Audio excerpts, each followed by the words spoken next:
And we are live. Music enabled. Hello chat, hello gamers. Welcome to the Raid League stream for our first session in the Spring Split. Today, before everything else, we have an extra event. And that extra event, my dudes, is one that you did not expect. That extra event is none other than the crazy Doom CM. That is gonna be dope. You guys know it. You guys waited for it. Very sadly, we could not give it its own highlight. But right now, in the Spring Split Session 1, we're gonna be talking about this encounter, what it entails, and all the other crazy business that is related to one of the hardest encounters in the game. Without further ado, I would like my boy number one, the person who's gonna be with me for the integrity of this stream, to step up, introduce himself, and we're gonna get started. DXN, take it out. Hello, I'm DXN, and I'll be your analyst today. Wow, what a crazy lad. This is probably the fastest introduction I have ever heard in my life, but that's exactly what we needed. You know, he is doing it the best way. You know, no corners being cut, he just gave us everything that he is. And without further ado, we should tell you guys about what we got as submissions for this. Because, ever so sadly, we couldn't get too much. 3 people decided to join us for that Doom CM. Why only 3? Because Doom CM isn't a specificity to the Raid League. Mighty Teapot himself, in his own tournament, said that he would give the spotlight to this encounter. And with all this said and done, there is not much that we can do. You know, we had to accept our destiny. We had to just say, okay lads, 3 submissions are enough. You know? Yeah, I mean, I think that was the case for a lot of teams because this Doom CM happened at the same time that the tournament got announced. So I know that my team was wanting to participate, but we just didn't have the time for it. And as you can see there, Rise, they posted a request and then took it away. Well, you know, that's actually quite understandable. You know, hidden at request for tournament prep. These people, you know, they knew they were gonna get the best time. Before even submitting, they were like, we win. Then they realized, if everybody else sees it, they're done. Just their tactic, out of the hat, man. Crazy stuff. So with this, we won't be able to watch their POV, but we will watch SMH My Head instead, which, if I am sure, is yours actually, DXN, isn't it? It's not my team. It's not your team? Oh, jeez, my bad. I actually did that wrong. Anyways, you know, we're going to be talking about it and watching a POV. There are 3 POVs which are available, and I don't know if you have a preference for one of them, actually. Like, what would you like to watch? I believe we have Chrono, Renegade. Do you have a preference? I'd like to watch the tank POV, and then we can even swap halfway through if you're not opposed to that. All right, so we just jump in with that tank POV. All right, then let's go.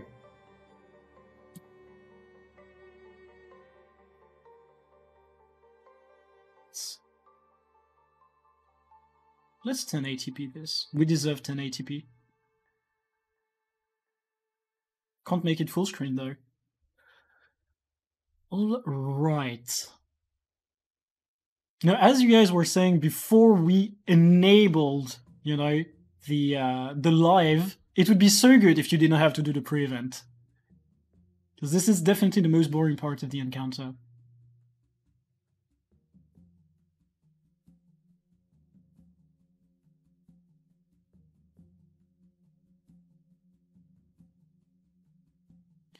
So they're running a pretty standard comp, I notice, but they're running single druid and a scourge kiter. Just for there's a lot of roll compression in their comp. It's pretty good. Yeah. Well, actually, you know what? You know what we should do, Dixon? We should actually talk about the difference between a normal run and this kind of run, because we can actually see the difference right now on the screen. The Ender Zekar. Would you care to explain it to the people who might be unaware in the chat? What exactly it entails? Well, so Doom is already a pretty hard fight, But the Ender's Echo works really well with the normal mode mechanics because you just have to pay attention to your positioning so much. The only CM change is that there's the Ender's Echo running around, but what makes it hard is having to deal with like the shackles when you're already having to spread out, and also an Echo running at you that'll pick you up, and then your team has to break you or you die. Exactly. So this is the added difficulty of this, challenge mode, which is already, a very hard encounter without it. The Ender's Echo just runs around, bounces off of walls based on the angle he hits the wall at, and he will pick up anything that it touches. It can pick up multiple players. And the boss has more health, so what happens a lot is if one person just gets picked, it snowballs, and it will result in a wipe, or it will result in a much slower kill, which, as we know, this is a speed kill in a sense. Okay. Actually, I need to give you a little bit more power, Dixon. A little bit more volume. Let's go. Or you can scream in the microphone, that's the other option. With this said and done, the encounter is starting. The tank has pulled Doom on themselves. And actually, very interestingly, the chat pointed it out. It is quite important to pay attention to the Reapers. So to the people who are not entirely aware, there are some marks on the minimap right now. 7 marks which point towards the 7 Reapers that are there in the area with you, fighting the boss. These Reapers have a health bar. While in normal mode, there is some crazy scaling factor, and you can actually out-heal anything thrown at them. This challenge mode does not allow for such leeway. And that's the benefit to the Scourge Kiter, or just any Scourge in a Doom CM comp, is he has the Flesh Worm that he can place in front of the Reaper so that the spiders don't kill it as quickly. Plus the additional just Conti Cleanse and Barrier that Scourge provides is really good. And one thing I want to note here, and why I wanted to watch the tank POV, is that he's doing a good job of keeping the boss off of the wall. I see a lot of people in casual Doom CMs or just do normal modes tanking on the wall. And it's really counterintuitive with the Ender's Echo because he bounces on the wall. And so if you're really close to it, you don't get a lot of reaction time to dodge him. See, actually here, very clever downstage rotation from Tormented Muffin, who dropped to the ground before being picked, which is extreme gamer brain right there, the pro gamer moves. You can't be picked if you're already on the ground, So truly a marvelous display of skill.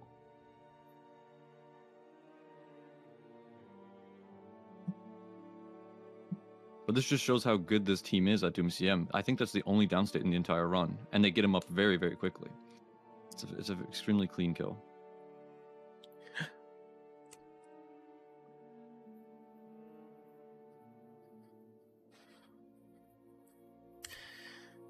So I think that in general, this is also an occasion, as they are, fighting the boss on the area, to remind people of what this entire fight entails. So you're supposed to kill Doom, but it would be very easy if that was the only thing you needed to pay attention to. As you can see right now on the screen, there are some green AoEs spawning around the Reapers, 1 every 30 seconds, going clockwise.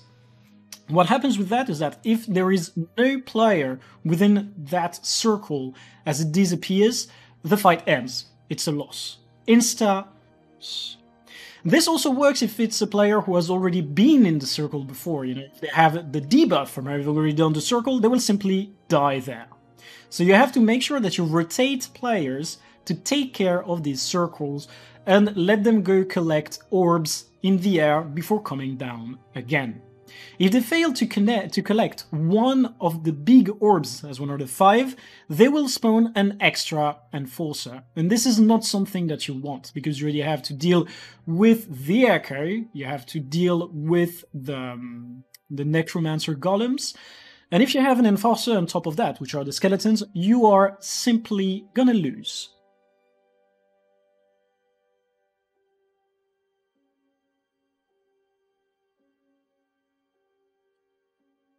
Right, they're already taking Doom into its last percentage because there is a phase at 10%. Once you get him to that point, he will actually go into the middle of the arena, and you're gonna have to do the going up and collecting orb mechanics, but all players have to do it.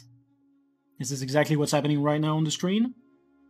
On CM, there is a way around it. I'm not sure if it was a banned thing in the rating league, but you can get picked by the Echo at 10% and essentially skip that mechanic. Unfortunately, in this kill, they don't get picked by it unless it wasn't allowed.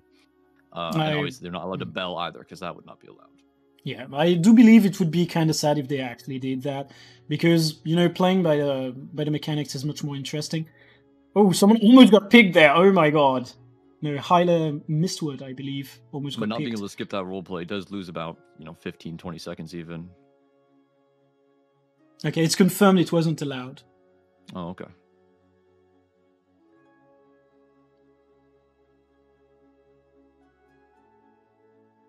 And yeah, in this last part of the fight, you need to actually tether to each of the ethereal seals on the side if you want to be able to damage Doom. As you can see right now, people are going back to them. This adds an extra layer of difficulty, because if the Ender's Echo is going towards you as you are, hitting that that seal, it is a major risk, because you're not going to be able to handle it, and you might just actually leave your team sorry, because they won't be able to damage the boss, and you are going to need to do the seals again. All right. Well, that was a very good kill, I must say. Quite swift, quite enjoyable. We had the tank POV, which is not something that we're used to see here at the Raid League, as we generally get some DPS POVs, or healer POVs actually, but that was refreshing. Yeah, tank is a very crucial role on Doom CM. Yeah. So I guess we can congratulate SMH My Head for that pretty good display of skill right there, which got them the second place on that Doom CM special hosted by the Raiding League. Of course, the winners, Jepoul, Rise, are going to receive their prizing, but will not, share their POV with us, as it is some very secret tactics, confidential stuff that will only be seen when Mighty Teapot does his own live tournament. With all this said and done, I believe we can move on. So, as I was saying, the next POV was gonna be a Renegade one, and I think there is a third video, available. We're gonna be skipping all of that. There we go. No, actually, it was a Firebrand point of view from 17, so we should actually watch it, Or do we? I guess we do. Dixon, are you ready to watch another gruesome 2 minutes of pre-event? Yes. I actually didn't have the opportunity to watch this POV beforehand because it was redacted originally. So we'll see if they do anything different. All right. Well then, let's enjoy this. It's already in similar 1080. kill time. Sorry, that's like no, that was my bad. I actually mistakenly almost skipped the video. Let's go in. Maybe skip the prey. Yeah, we should do that actually. Let's go about a minute 50 in. Of course. Okay, 1 minute 44 in should be good enough. We can see the bodies of the messengers all around the area. Everybody's getting a move along. And the last enforcer before the one that you kill on top of Doom is being molested right now. Skip the whole POV, people saying in the chat, come on, have some respect for the people who gave us these POVs to watch. It's pretty crazy, they're actually hiding the player names on the left of the screen, only showing the target and cleave damage. Kinda crazy.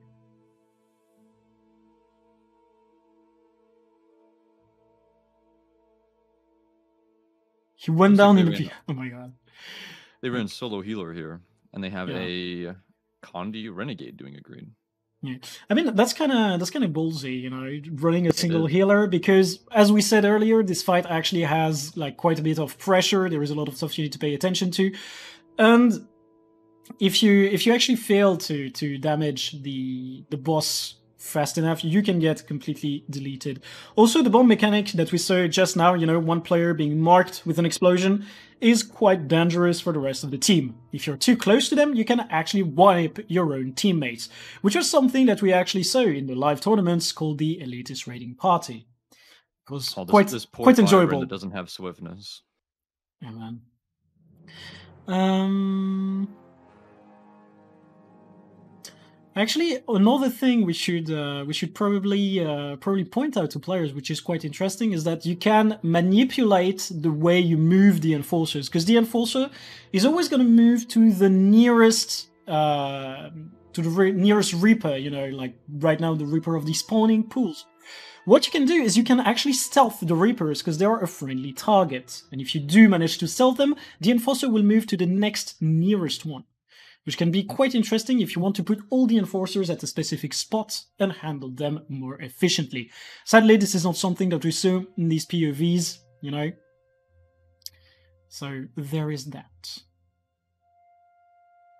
And it's also one thing that you can do to trick the AI on the Doom's Messenger, you know, these necromancer golems that we see around the players right there. If you use, let's say, a druid as the kiter, you can use your avatar to gain stealth, or you can use the smoke scale to gain stealth, and thus immobilize the messenger as they won't be able to follow you anymore. Now, there's a lot of very interesting stuff that you can do with the AI on this encounter, because it's, you know, allies and enemies, and stealth really plays well around it. I'm really trying to, like, say stuff while we wait for the team to melt Doom, and I'm out of ideas. Dixon, do you have anything to add to this encounter? I guess the only thing that I'm really noticing is that they're doing a pretty typical tanking strategy, right? They're not moving the boss too much, and they're not tanking in your star just to keep DPS uptime to a maximum. Mm-hmm. Yeah, that is actually a pretty good way of handling it, which reminds me of how people used to tank at Throne, which was actually one of the reasons why it was so interesting to be running stealth on a Kiter Druid, because this way you could stealth the Reaper on the left part of the throne and ensure that the Enforcer would walk all the way to Doom in the middle, and thus get the kill as it was within that area. I have a feeling that the Rise kill that we're not allowed to watch did Throne tank. Yeah, that is quite possible, to be fair. Like, Throne Tank is just so good if you want to, like, get these very precious seconds on your kill. It's actually a shame that they are 9-manning this, because I believe that they have pretty outstanding damage, and as you pointed out, their tanking was very interesting in order to maximize their damage.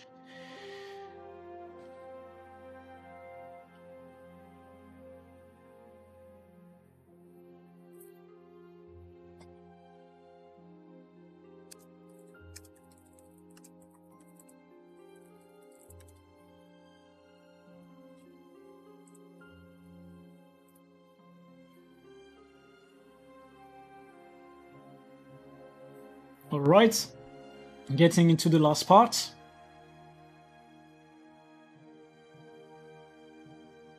Oh, another death there. Someone was picked and then got right into the Doomfire. It's an insta-death. Like, never go to the middle, you know, that's one of the rules there. So they are actually doing an 8-man for the last bit of it.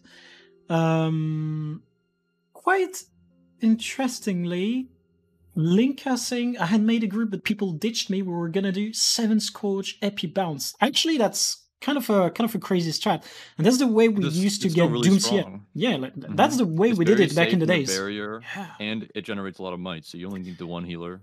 And you actually have a bunch of CC. Like, it's not to be underestimated. If someone gets picked up, you can break that within seconds. Kind of crazy.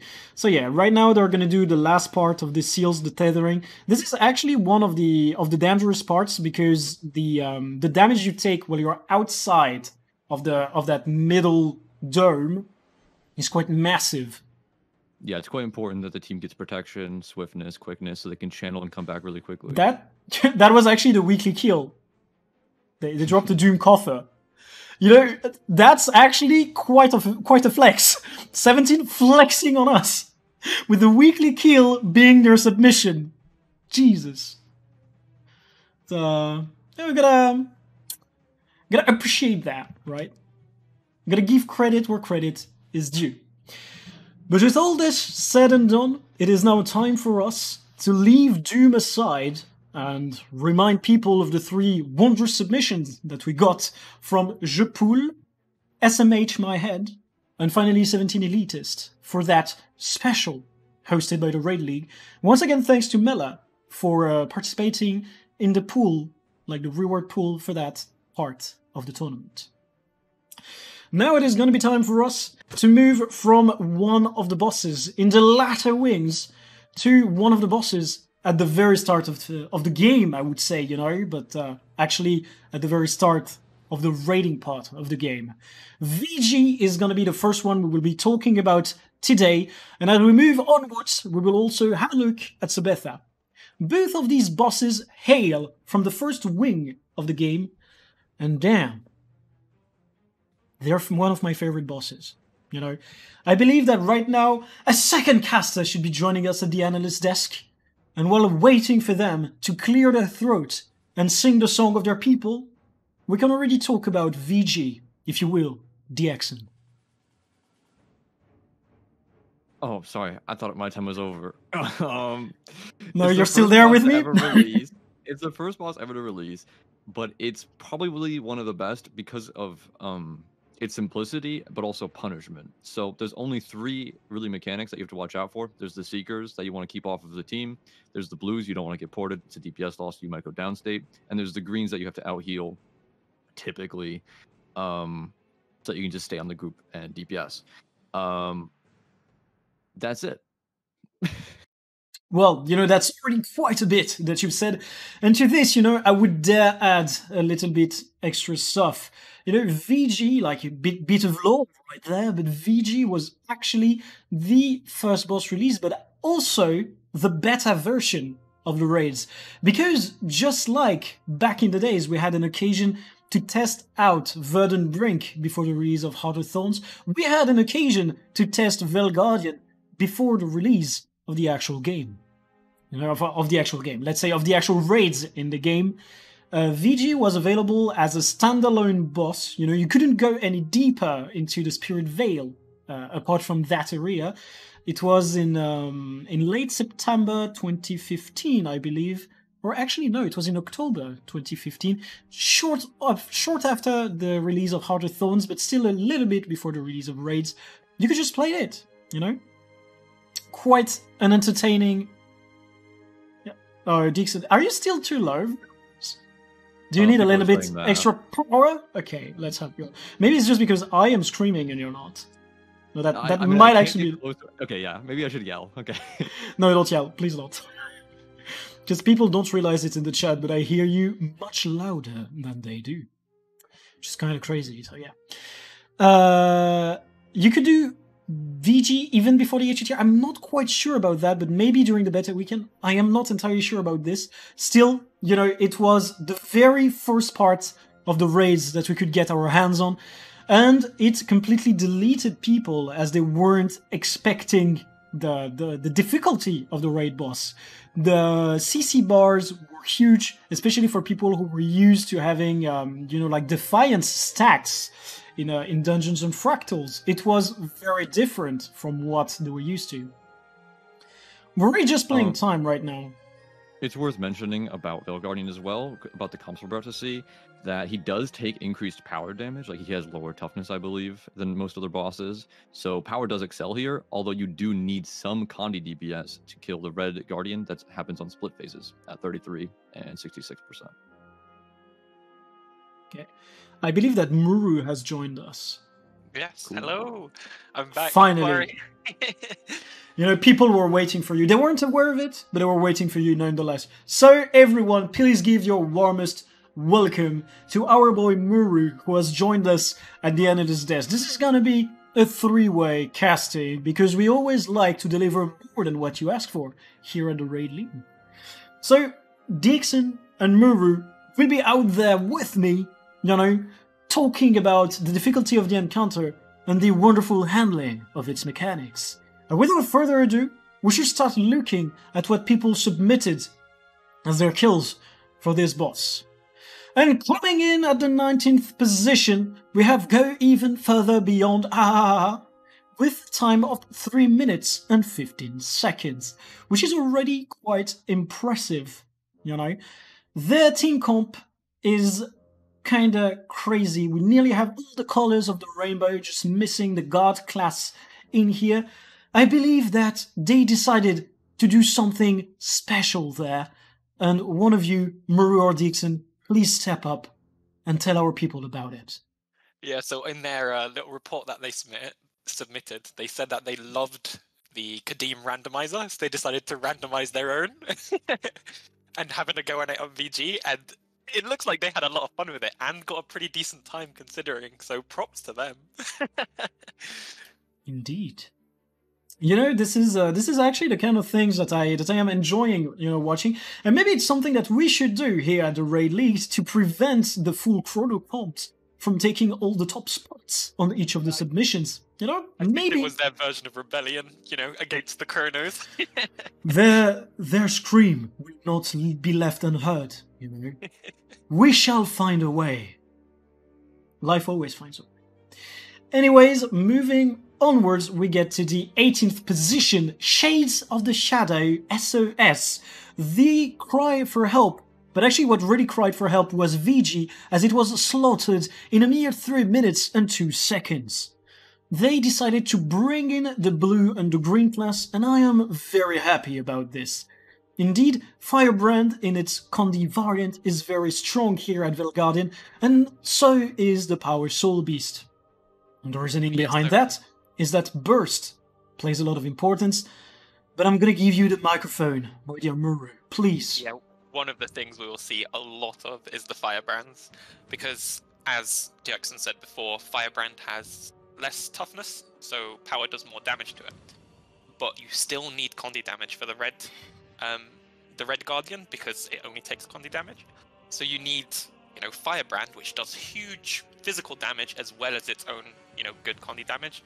So you still do loads of bonus damage to VG due to the reduced armor, and then you still can shred through the red Guardian fast enough to not have to just sit around waiting for one Condi class to try and kill it while everyone else has finished its other sides. So I need to upgrade you as well, Muru.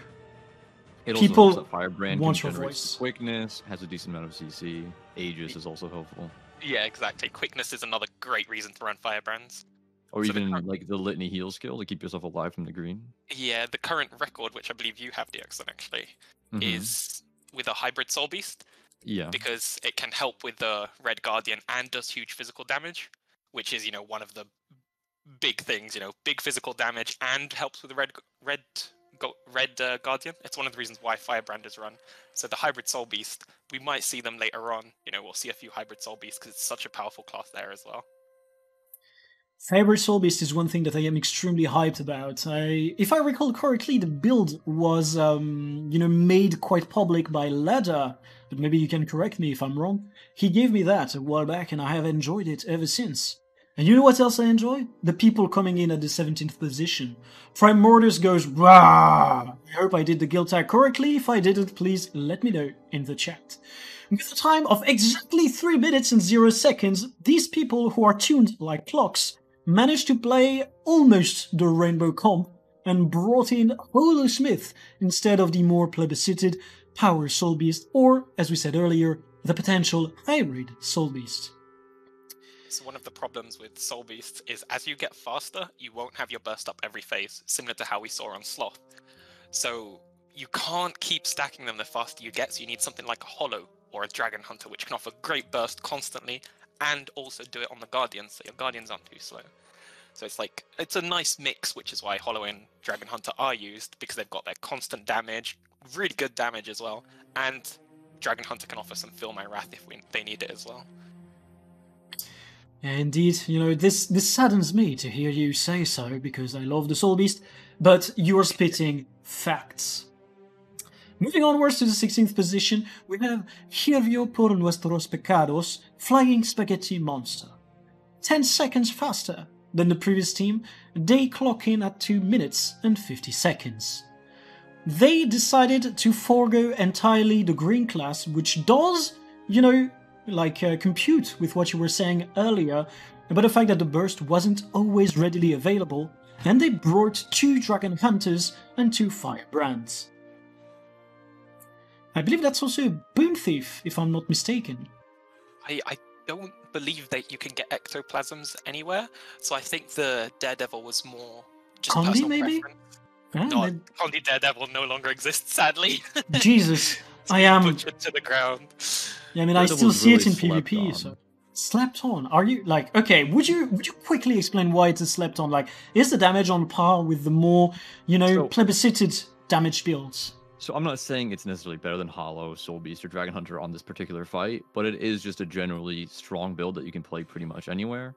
And the benefit of just power DPS as a whole is I would say the meta is pretty diverse and pretty interchangeable when it comes to this. But Daredevil's just a strong damage class, and it has good CC. Pretty standard.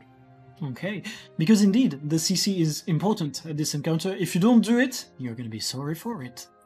Yeah, Coming it. Okay. Sorry, I go just want on. to bounce off the accent a tiny bit there as well.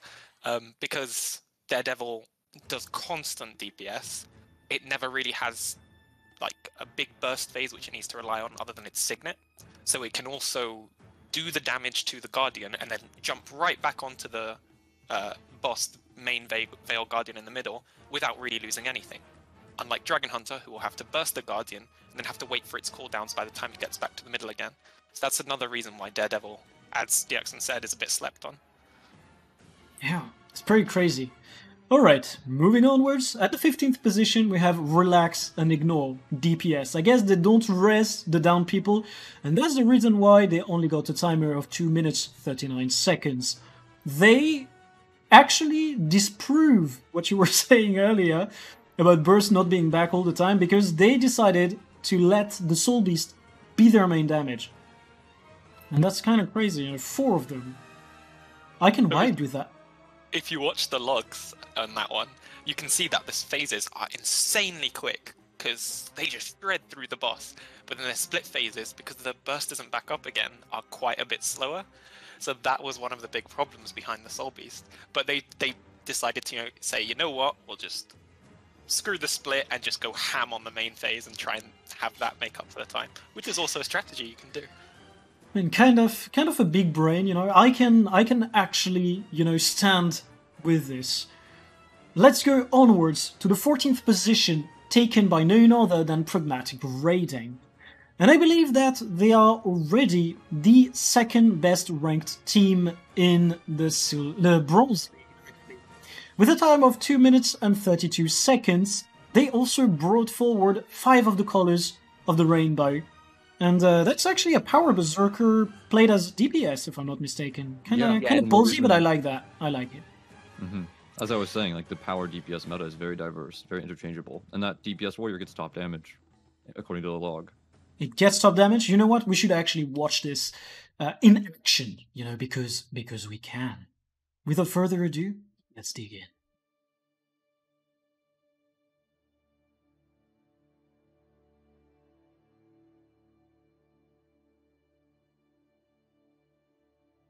Very cute chat cover.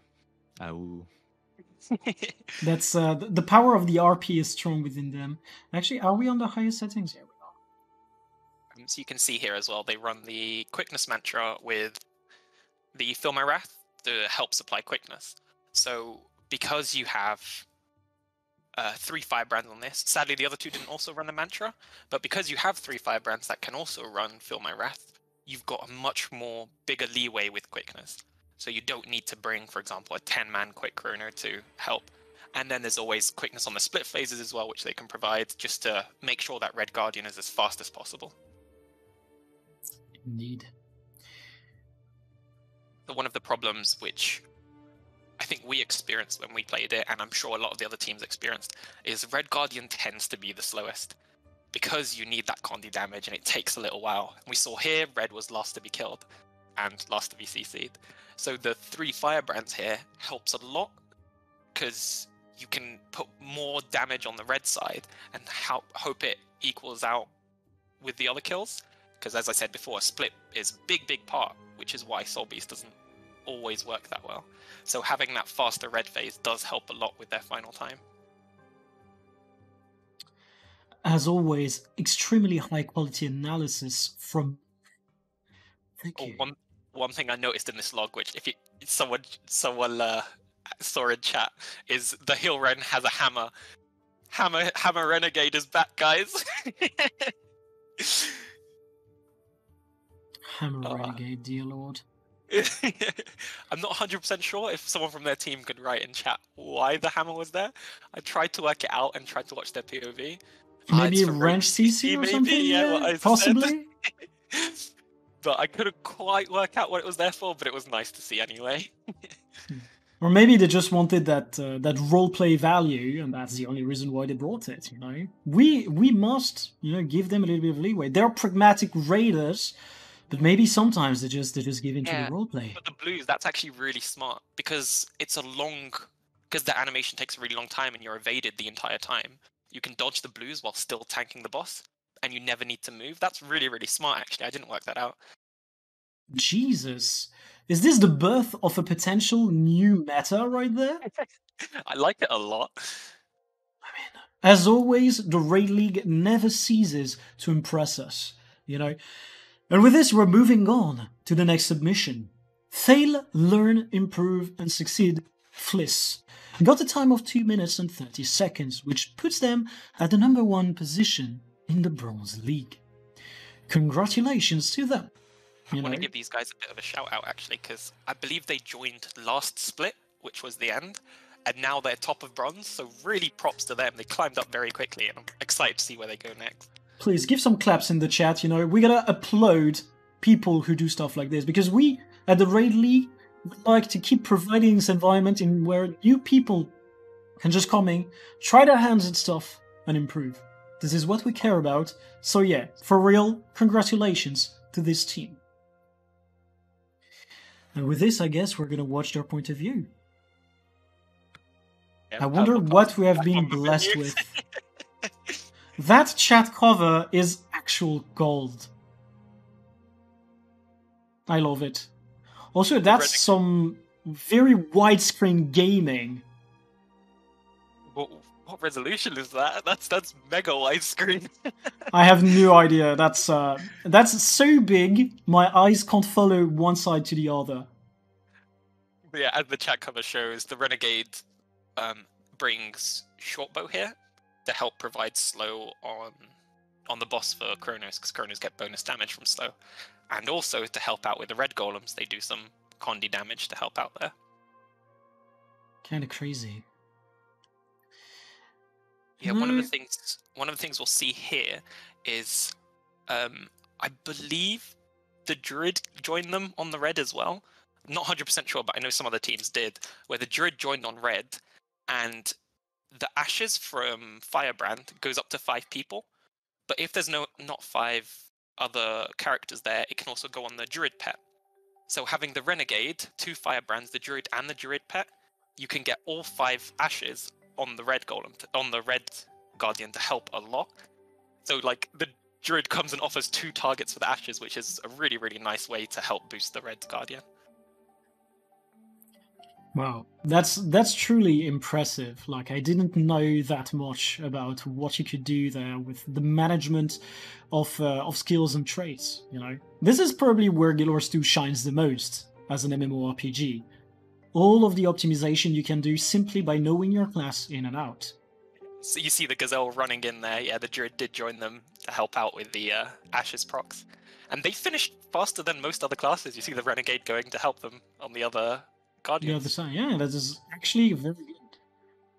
Truly an impressive feat. And then they forgot to CC at the end. Dear Lord, they lost very precious seconds right there that they might actually would have needed in order to move to silver, but getting #1 bronze place with a run that can still be slightly optimized is truly impressive. We can probably expect these people to move onwards to the Silver League real soon.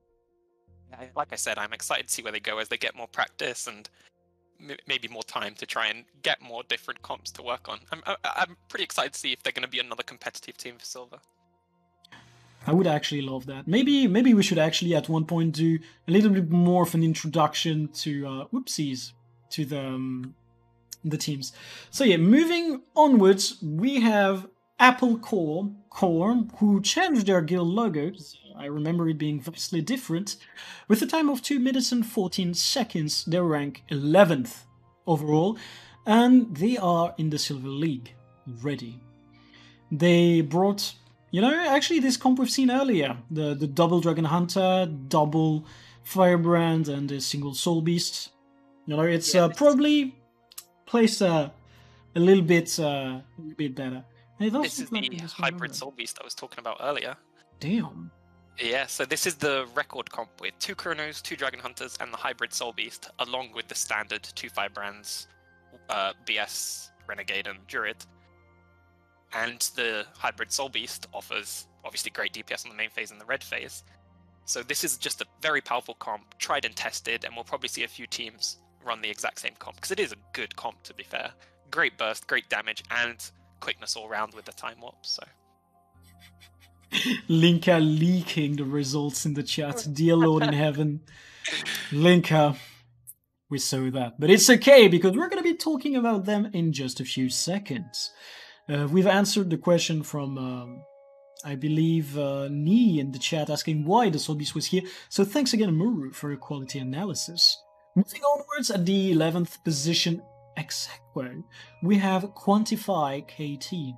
With the times of 2 minutes and 14 seconds as well, they decided to remove 2 of the Dragon Hunters that we saw previously and introduce some extra Soul Beasts. Muru, would you know if these Soul Beasts are Condi or Power? They were all full power when I took a look at the log. Wow. Did they like, as you pointed out earlier, you know, burst hard during the boss phases and then completely fade out during the splits, you know, or did it just go all in all the time? If you take a look at the log, if some of the people in the chat take a look at the log, you'll see how the Soul Beasts on the splits were actually really low, apart from one of them. And you can see this is why Soul Beast has problems here. Because despite being so good on the main phase, on the splits it's going to slow down the team a lot. And you can see, like, the Renegade does almost as much as the Soul Beast on the split, which is such a sad thing to see. But... Okay, I'm glad we don't have to watch that PMV, because I would cry. You know, I don't want to see that. Green class, best class. You know, I am biased. I am biased. It is very fun and very good here, but again, Jesus. Its burst is just not up all the time, sadly. Well, it can't always win, you know, like you win some, you lose some. No, it's okay. But talking about winning some and losing some, I guess we should actually move onwards to the 10th winner. One more thing about this comp, actually. I think the most interesting thing is that they're not running a Chronomancer. They must be running double Quickness Firebrand, I suppose. Maybe even a MOA stance on the Soul Beast for boon extension. Clever. That's a good catch, yeah. Do you... Yeah. I guess the MOA stance, like, that's a lot of timing effort. Like, for real, though. I didn't take a look, so I can't confirm or deny if they did that. Oh, no, right. I'm not sure. I'm just speculating. There are some people calling, you know, QT the Warmark KT in the chat, so maybe they're players from KT. Would you tell us, my dear friends, if that was the case or not? Please enlighten us in the chat. Did you run that MOA stance? Anyways, while we wait for you guys to step it up, we're going to be talking about the people who came 10th in the Silver League. With a time of 2 minutes and 11 seconds, Lonely Raiders in your area truly delivered, bringing the blue class to new heights. They run the double Dragon Hunter and double Firebrand combo that we saw just 2 logs earlier. Congratulations to them for doing this, and it has been confirmed in the chat that MOA stance was here. Pretty damn crazy. Good job. I didn't even notice. Big energy right there. Like, these guys, they're innovating. You know, innovation is what we're all about here at the Raid League. Moving onwards to the 9th position, we find Kormir. With a time of 2 minutes and 8 seconds, they decided to bring in the purple class. You know, they cannot let go of the purple madness, and they are completely relying on it, or maybe not, to get to this place in the Raid League. Chrono is, as strong. We all know, sadly, it's just a strong DPS class. But a big one here is Time Warp. Because the phasers are so short, you can just rely on Time Warps for the most part. So you don't need to necessarily run the Condi Quick brands or MOA stance, which we saw earlier, because you can subsidize that with just Time Warps instead. Indeed. So it helps remove that issue we had before. Yeah. I'm going to use this occasion once again to shout out the Crossroads Inn, because that's what I do every single time. People, right now you are watching the Raid League with the amazing analysts Muru and the accent with me. But you know what else you could be doing if you're not already taking part in the Raid League? You could be learning how to raid, yes, and one of the best places in order to do so is none other than the Crossroads Inn. With their weekly training, you are sure to get the experience needed to one day be part of a team on the Bros League and maybe even move onwards to the Silver or who knows, the Gold League. So start today your training at the Crossroads Inn. There are other initiatives just like this one on both the European and North American servers. Please get in touch with your nearest Raid Community Manager. With this said and done, we are moving onwards to the 9th position. Congratulations to Grenth Theft Auto GTA.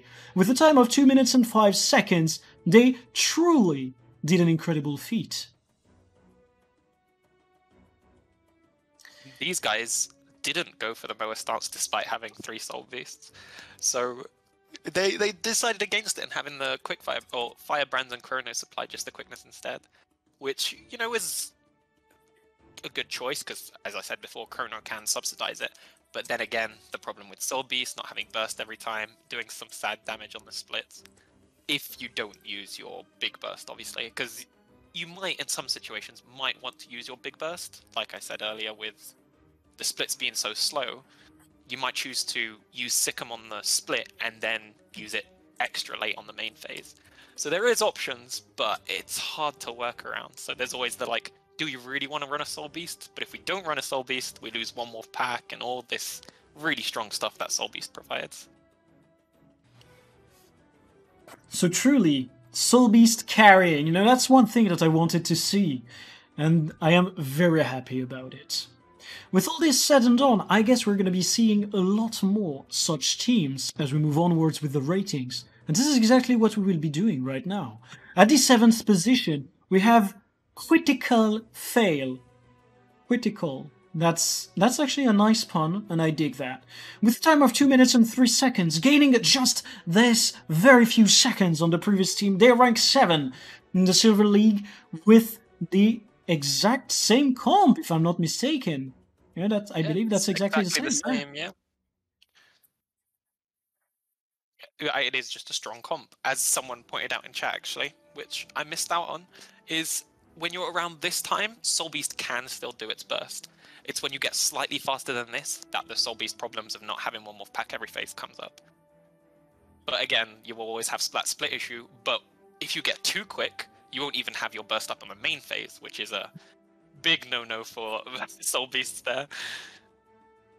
So that's, you know, that's already some pretty crazy optimization that we're seeing right there. And people in the chat are already hyping up the fact that Soul Beast has no issue, that timers can be pushed below 1 minute 41, some very crazy stuff. You know, and that is exactly what I am waiting to see here. A timer shorter than 1 minute 40. Moving onwards, however, with our rating, at the 6th position we have Legendary Inside. And they decided to let go of the superior green class to bring the superior, yes, that is an adverb, I can definitely use this, purple class. 5 chronos definitely do the job. As always. You know, I'm pretty sure, like, 10, just 10 chrono everything. What do you need? Just 10 chrono it. Yeah, 10 chrono it already. Run Condi Chrono to kill the red golem. Jesus. The set chrono solves all your problems. So yeah, some pretty crazy game right there from Legendary Inside. Very sadly, we do not get to see a POV in which the purple would attack our very eyes. Moving onwards to the 5th position, we have Codex Ministry, CM. With a time of 1 minute and 56 seconds, they rank 5th. They brought back the forgotten green class and let go of the purple one. Their log also brings in the blue class. They did it's pretty balanced. A pretty interesting split of 1 hybrid Soul Beast and 1 power Soul Beast here. So it wasn't the usual full power or 1 hybrid, they did a mix. And then the power one also brought Moa stance on this one. So it's interesting choice, you know, you've got the big burst, you've got the help out with the red golem still, so the hybrid Soul Beast can't bring Moa stance because it loses so much since it needs all of its utility skills, whereas the power can drop either the Frost Trap or the Signet. So you can still bring that Moa stance and still have that help on the red split by bringing both of them, which we see here, obviously. Jeez. Alright. That's already some pretty impressive optimization, but you know what we're gonna see, Muru? Some even better optimization as we move onwards to the 4th kill. Wonderful ideas, poor execution, wiped the floor with Vale Guardian. With a time of 1 minute and 53 seconds, they're rank number 4, bringing the purple class to its highest height so far in today's Raid League. I guess we're gonna actually watch a point of view, and I am unsure which class we will watch. If it is the purple class, so be it. You know, without further ado, let's have a look at it. We haven't seen purple yet, so maybe. You know, maybe we will be served the purple, who knows? Like, it's kind of funny that purple took like half of the screen there. And it's actually a warrior point of view. Someone was complaining in the chat just a few seconds ago that warriors were not talked about enough. You know? Well, one thing I didn't mention, the chat is right, is warrior, as we saw from the warrior DPS before, is insanely strong here. Its bursts, since it can run berserk, is just so nice used armor. And one of the reasons why I don't think warrior stack works, but I'm happy to be proved wrong, is because you won't have berserk. Because you either won't have berserk on the split phase, or you'll have berserk, then you need to extend it enough to get to the main phase, and then you have to keep extending, and it's a pretty annoying timing issue. And at that point, you might not have as much DPS as something like Soul Beast or Chrono or Hollow or Dragon Hunter. So I feel like there's better options than the Warrior, but Warrior is still insanely strong DPS here. I mean, like, the Warrior Burst is truly impressive. Like, it is probably also being slept on, as we were saying earlier with the Thief. I mean, the Daredevil, you know. The very clever remark from DXN. Power DPS classes are pretty flexible right now, and a lot of them are strong, like Warrior. So Which is actually good balance. Yeah, I'm glad to see good Warrior DPS on these logs as well. It's pretty impressive. Warrior being competitive DPS with the full DPS classes. But one thing I haven't mentioned actually, which DXN was talking about the different mechanics that they have, is the orbs. So one of the big problems about tanking in the center, as we've been seeing, as opposed to tanking on the edge, which most pugs would do, is the orbs will surround you, and they will kill you. So a lot of the druids run Entangle to try and keep them in their place. But then that forces them not to have Nature Spirit and have less healing, and as we just saw there, loads of people going down as soon as the green explodes. So it's a lot more risky, you don't get nearly as much healing, but it lets you not have to worry about the red orbs at all. Indeed. And you know what we could also talk about, Muru? We could talk about the people who placed first in the Silver League. And there are none other than Calamity CA, which is the best intergalactic... the best intergalactic French guild, right? There was something about this being a French guild at some point, and I guess it's been forgotten. It's become intergalactic now. It's intergalactic, Jesus. They're always improving, not only in their display of skill, but also in how they display their own guild. Congratulations, Calamity, for doing such an impressive feat as killing Velguardian just 1 second faster than the previous team. You know, 1 second is already huge. We're reaching pretty close to record times now. So the record is currently 1:41. So it's maybe it's beaten. Maybe it's beaten. Yeah. Who knows? You know, I'm really looking forward to that. And I guess that we're actually, you know, watch their own POV right now. You know, kind of looking forward to all of that. So let's go for it. So as we've mentioned earlier, that's similar to the record comp. And where they're running the hybrid Soul Beast and Jesus, that warrior burst at the start was massive. Warrior is, as I said before, Warrior is amazing here, but it's just not quite as good as some of the other classes that it can be brought, like Soul Beast and Dragon Hunter. Yeah, that is a hybrid Soul Beast, and it is doing a lot of burst. Yeah, it is. I mean, it is quite strong. Like, it has the best of both worlds. Nemesis was right all along, for the people who still remember this very old reference. Actually, you know what, Muru? I'm starting to see a pattern. Like the top teams, you know, they're not running that many chronos, and I think the explanation behind it is quite simple. The more chronos you have, the less FPS you have, and at some point you want more frames per second. With Kurlids as well, you have to turn your settings down, so you won't even be able to see the orbs, will you? It is kind of hard, you know, like this is the moment where we can see that the gaming setup can make a difference. Yeah, one of the things is, we just saw there actually, is the Dragon Hunters using their heal skill right before green explodes.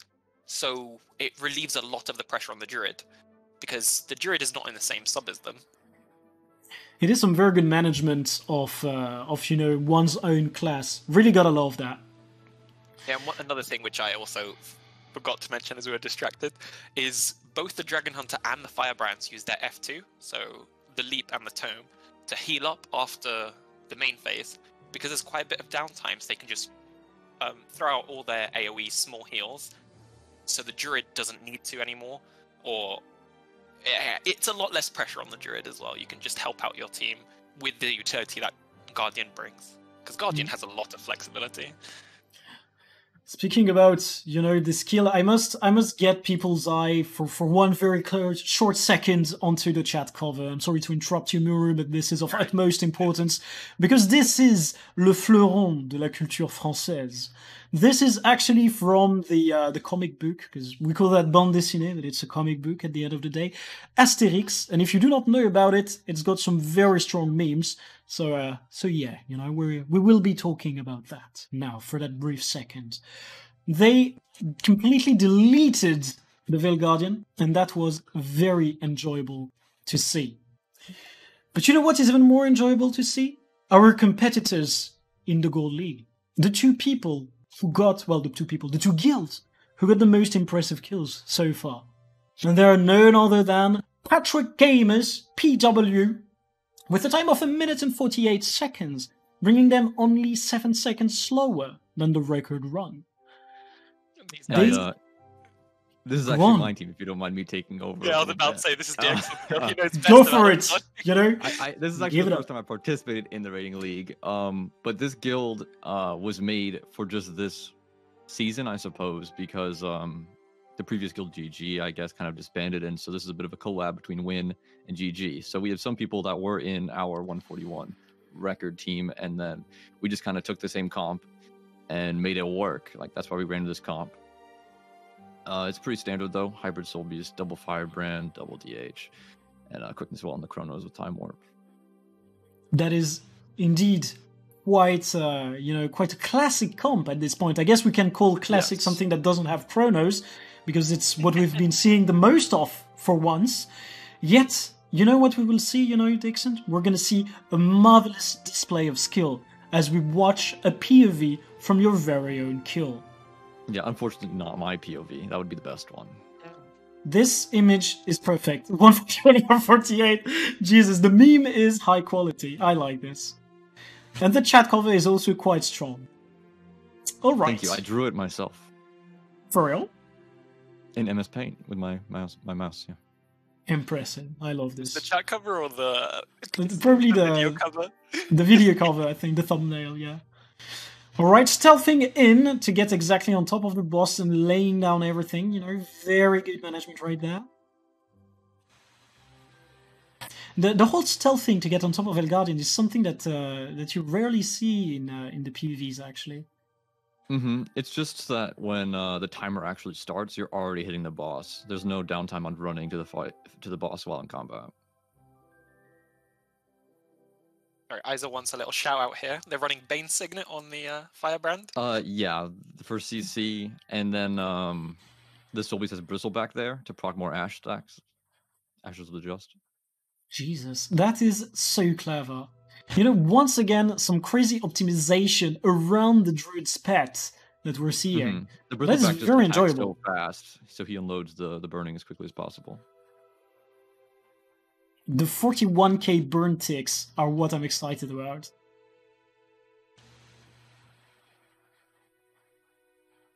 One thing I wanted to mention, actually, sorry to take over your Go for it. your wonderful kill, is the squads that you've set up, actually.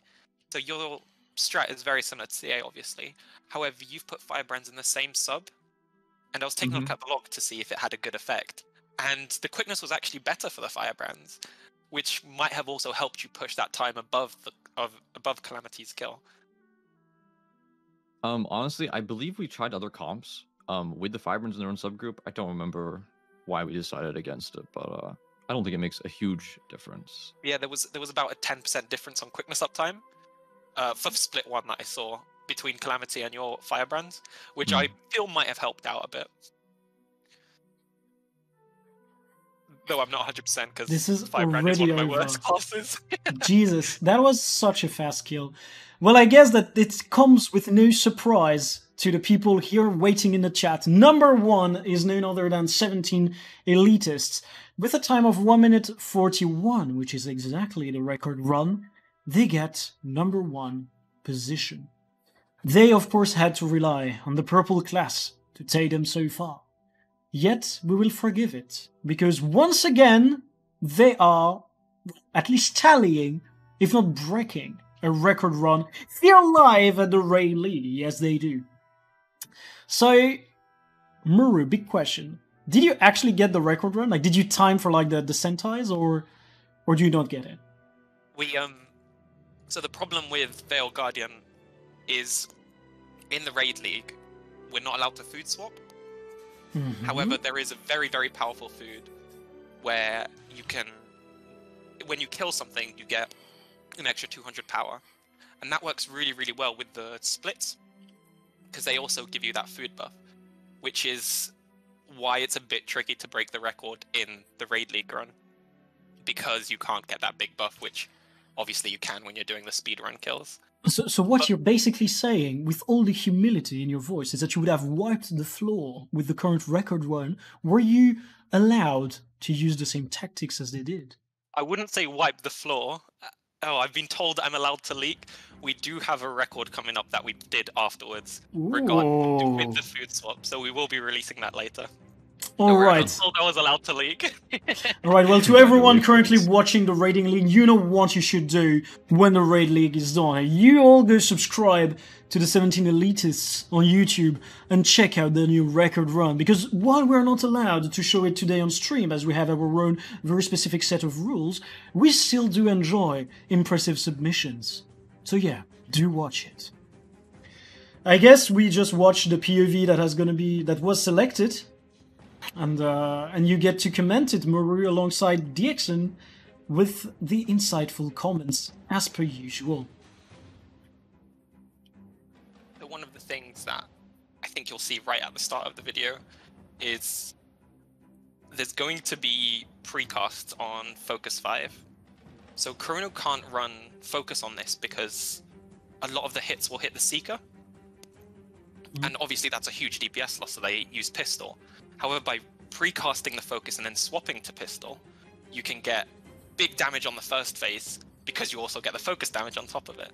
So it's a nice optimization which helped us push for that record time. Jeez. That being said, I'm not sure if people know, Sun Spirit can trigger off your Warden even before it hits anything. So just casting Warden can trigger Sun Spirit. So as we saw in that POV, our Druid holds Sun Spirit away from the stack, so we can precast and then brings it in. They spent like a good half hour struggling, wondering why the boss was aggroing before it was meant to, before they discovered that. Jesus. Once again, discovering something new in the middle of the Raid League. You know what else I am actually enjoying right now? I am enjoying someone confirming what I was saying earlier. At some point, you have so many chronos that your frames are dying. Your poor Druid player has to play in 4/3 with the game turned to the minimum settings just to get playable frame rate. Yeah, so I feel a bit bad for the Druid because I know he doesn't have the most powerful PC, but he has to run on high settings to see the Seekers. But yeah, another thing about the Seekers actually is the faster you get, the more of a problem you have with Entangle. Because you'll drop Alacrity when you go to the Red Golem, so you can't necessarily entangle every Seeker, which is why our Druid ran Wilderness Survival to try and lower the cooldown of Entangle, so we could do it. So we could hold the Seekers every phase. Because I I can also imagine. find Frenzy Sigil to help with that. Yeah, there's quite a few Oopsies. different options to help out. It helps with the Power Soul Beast rotation as well in previous kills. Yeah, there's a lot of very small optimizations which my guild did send me an essay on, but there's not enough time in the kill to say it all. It's best to just watch it and see the small things for yourselves if you want to. Well, I guess that with this said and done, it is now time to unveil, the ratings for that Vale Guardian. And we have at the top position 17 elitists with 100 points, naturally, as they got the top position. Following up Patchwork Gamers, as we watch their POV, number 2 in the gold leaderboard with 91.67 points. We're also going to shout out the wonderful placements of Calamity, first in silver, third overall with 87.5 points, wonderful ideas per execution, just 1 point behind, actually not even a point, but 98% of a point. And then in the bronze teams, we have Fail, Learn, Improve, and Succeed at 61.11 points and Pragmatic Raiding at 60.16 points. Congratulations to all 6 of these teams, for they have gotten the top placements in each of their respective leagues. Moving onwards, we're going to be talking about Sabetha. But before talking about Sabetha, there is one thing that I would like to do. My dear friends, earlier I was talking about Kormir from Inn, and that segued into talking about Crossroads Inn, who provides raid trainings. But there is another guild which provides raid trainings, and that guild is none other than Zexy. Zexy, who is also a sponsor for this event. And I would like to give them the warmest of shout-outs, for they not only do provide amazing community service by allowing people to learn about the wondrous raids that the game has to offer, but also do they support our initiative. So thanks again to Zexy for being the amazing people you are. So yeah, moving onwards, we're going to be talking about Sabetha. And with me, to comment this, I'm going to be replacing my dearest analyst Moore with my other dearest analyst, Isa. Isa, if you would please step up and let the people hear your wondrous voice. Hi, I'm Isa. I'm also on Patchwork Gaming with Diaxon this season. But he's less important than me. Whoa. Whoa! Let's calm Shots down. fired! Alright, lads, let us not risk hitting anyone with the stray bullets, and instead focus on the matter at hand. Matter which is the wondrous and amazing submissions from our teams in the Bronze League. Without further ado, let's have a look at them. Coming in at the 19th position, we have Shades of the Shadow, who live in the dark, naturally being Shades of the Shadow. At a time of 4 minutes and 9 seconds, they are playing the colors of the rainbow. No, I actually like that. They've got 6 of the 7 colors, which is kind This of... almost looks like a Vale Guardian comp. Yeah, actually true. That's also... I was about to say they might have taken the Hardstuck Raid League rules and just not character swap. Yeah, from don't one swap boss to the class. next. Yeah, I mean, you're allowed to swap specializations, right? You're just not allowed to swap classes. Correct. Yeah, which is going to prove to be very interesting. Like, I was super hyped back when I participated in the ERP2 because of that rule, because it makes everything so much more fun. But yeah, congratulations to Shades of the Shadow for their participation and placements in the Bronze League. Moving onwards to the 18th position, we have Go Even Further Beyond. With a time of 4 minutes and 8 seconds, they brought the red and the redder. That's the way I would qualify this. Jesus, that's the randomizer striking again, isn't it? Jesus, what is that? At first I was looking at the double red again. I was like, yeah, okay, Conduran, sure, hit me. And then I was like, yeah, Firebrand, still good, okay. Core Mesmer? Core Nectar? Core Warrior? What is that? Jesus. So, I was looking at this ahead of time. I looked at the log a little bit. And if there's one thing I can say for certain, I think the Core Necro had the most fun in this comp. You don't get to play Core Necro often. Was he kiting or bringing Epi, did you see? I wasn't actually able to spend time okay. watching a POV, so I didn't actually get to see. Because Epi can help here with killing like thugs that will come to the group and kick you into a flame wall or something. Right, I just realized I forgot to change the background to the Sabetha arena. I am It a looks pitiful like they host had- carried by you It looks guys. like they had a Tempest kiting. Okay. Tempest kiting. Well, that actually makes sense. I mean, why not? You can heal at range. Just water auto attack. It's super strong. Who needs a druid when you can have a heal Tempest? Anyways, moving onwards, we have fail, learn, improve, and succeed, with a time of 4 minutes and 4 seconds, getting the 17th position by bringing not 1, not 2, but 7 chronos. Yes. 1, 2, 7. See how good I am at math right there? I can count to infinity and beyond.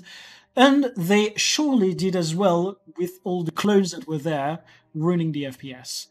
I guess that's like probably one of the strong comps to bring, isn't it? Yeah, I would not be surprised to see a lot more of this comp ahead of us. It's Wow. just really strong on this. No one on the could have boss. seen that coming. Spoiler alert, Isa. Yeah, right. I know. No, I but one just of the beauties of Sabetha is I feel like you can run most DPS classes. It doesn't matter if you're Condi or Power, and it will work if you play it well. But yeah. I just need to catch up with Linka in the chat for a short second. Okay, apparently there was a minor mistake on our end, and Hirvió Por Nuestros pecados would be 19th instead of Shades of the Shadow. So we're gonna correct that as we move onwards with the description of the stream, but just saying it right now that this is the case so that people do not find themselves dumbfounded as the PowerPoint proves to be wrong. But yeah, moving onwards, we have Relax and Ignore DPS with the position number 15. We need to correct this. They're not 16th, they're 15th. A time of 4 minutes and 1 second. They only bring a single chrono, and I believe they deserve much better than 15 points for that. If you remove chronos, you deserve to be number 1. Facts. Actually, Tempest again, they didn't bring a druid. That's maybe what strikes me the most in that squad comp. What do you guys think? Yeah, no druid is definitely the most unique thing in this comp. You probably don't see a ton of that. So I'd assume if we were looking at this, that Soul Beast probably has 1, maybe 2 spirits, because that's one of the biggest things that druid brings to the fight. All right. Well, I guess this is it. We can also give a small shout for the presence of a Scourge, as you said earlier. Using Epi can be kind of strong, so there is that. Like the Scourge is actually the kiter in this one. Mm-hmm. And we can still yeah, Epi. they have their Tempest providing most of the might and doing a cannon, and then their Soul Beast has a spirit. So I guess that's how they replaced a druid. I mean, the might giving on Tempest is also very strong, and Wound Tempest really underrated. Really strong, yeah, for sure. Hopefully, we see more of that moving onwards in the POVs and the submissions, because of course we can always change the ruling of the raiding league as we see fit. So maybe we're just gonna at some point say less chronos, more something else, and then Wound Tempest might just have its opportunity to shine bright. Moving onwards to the next position, actually, it is time to talk about them.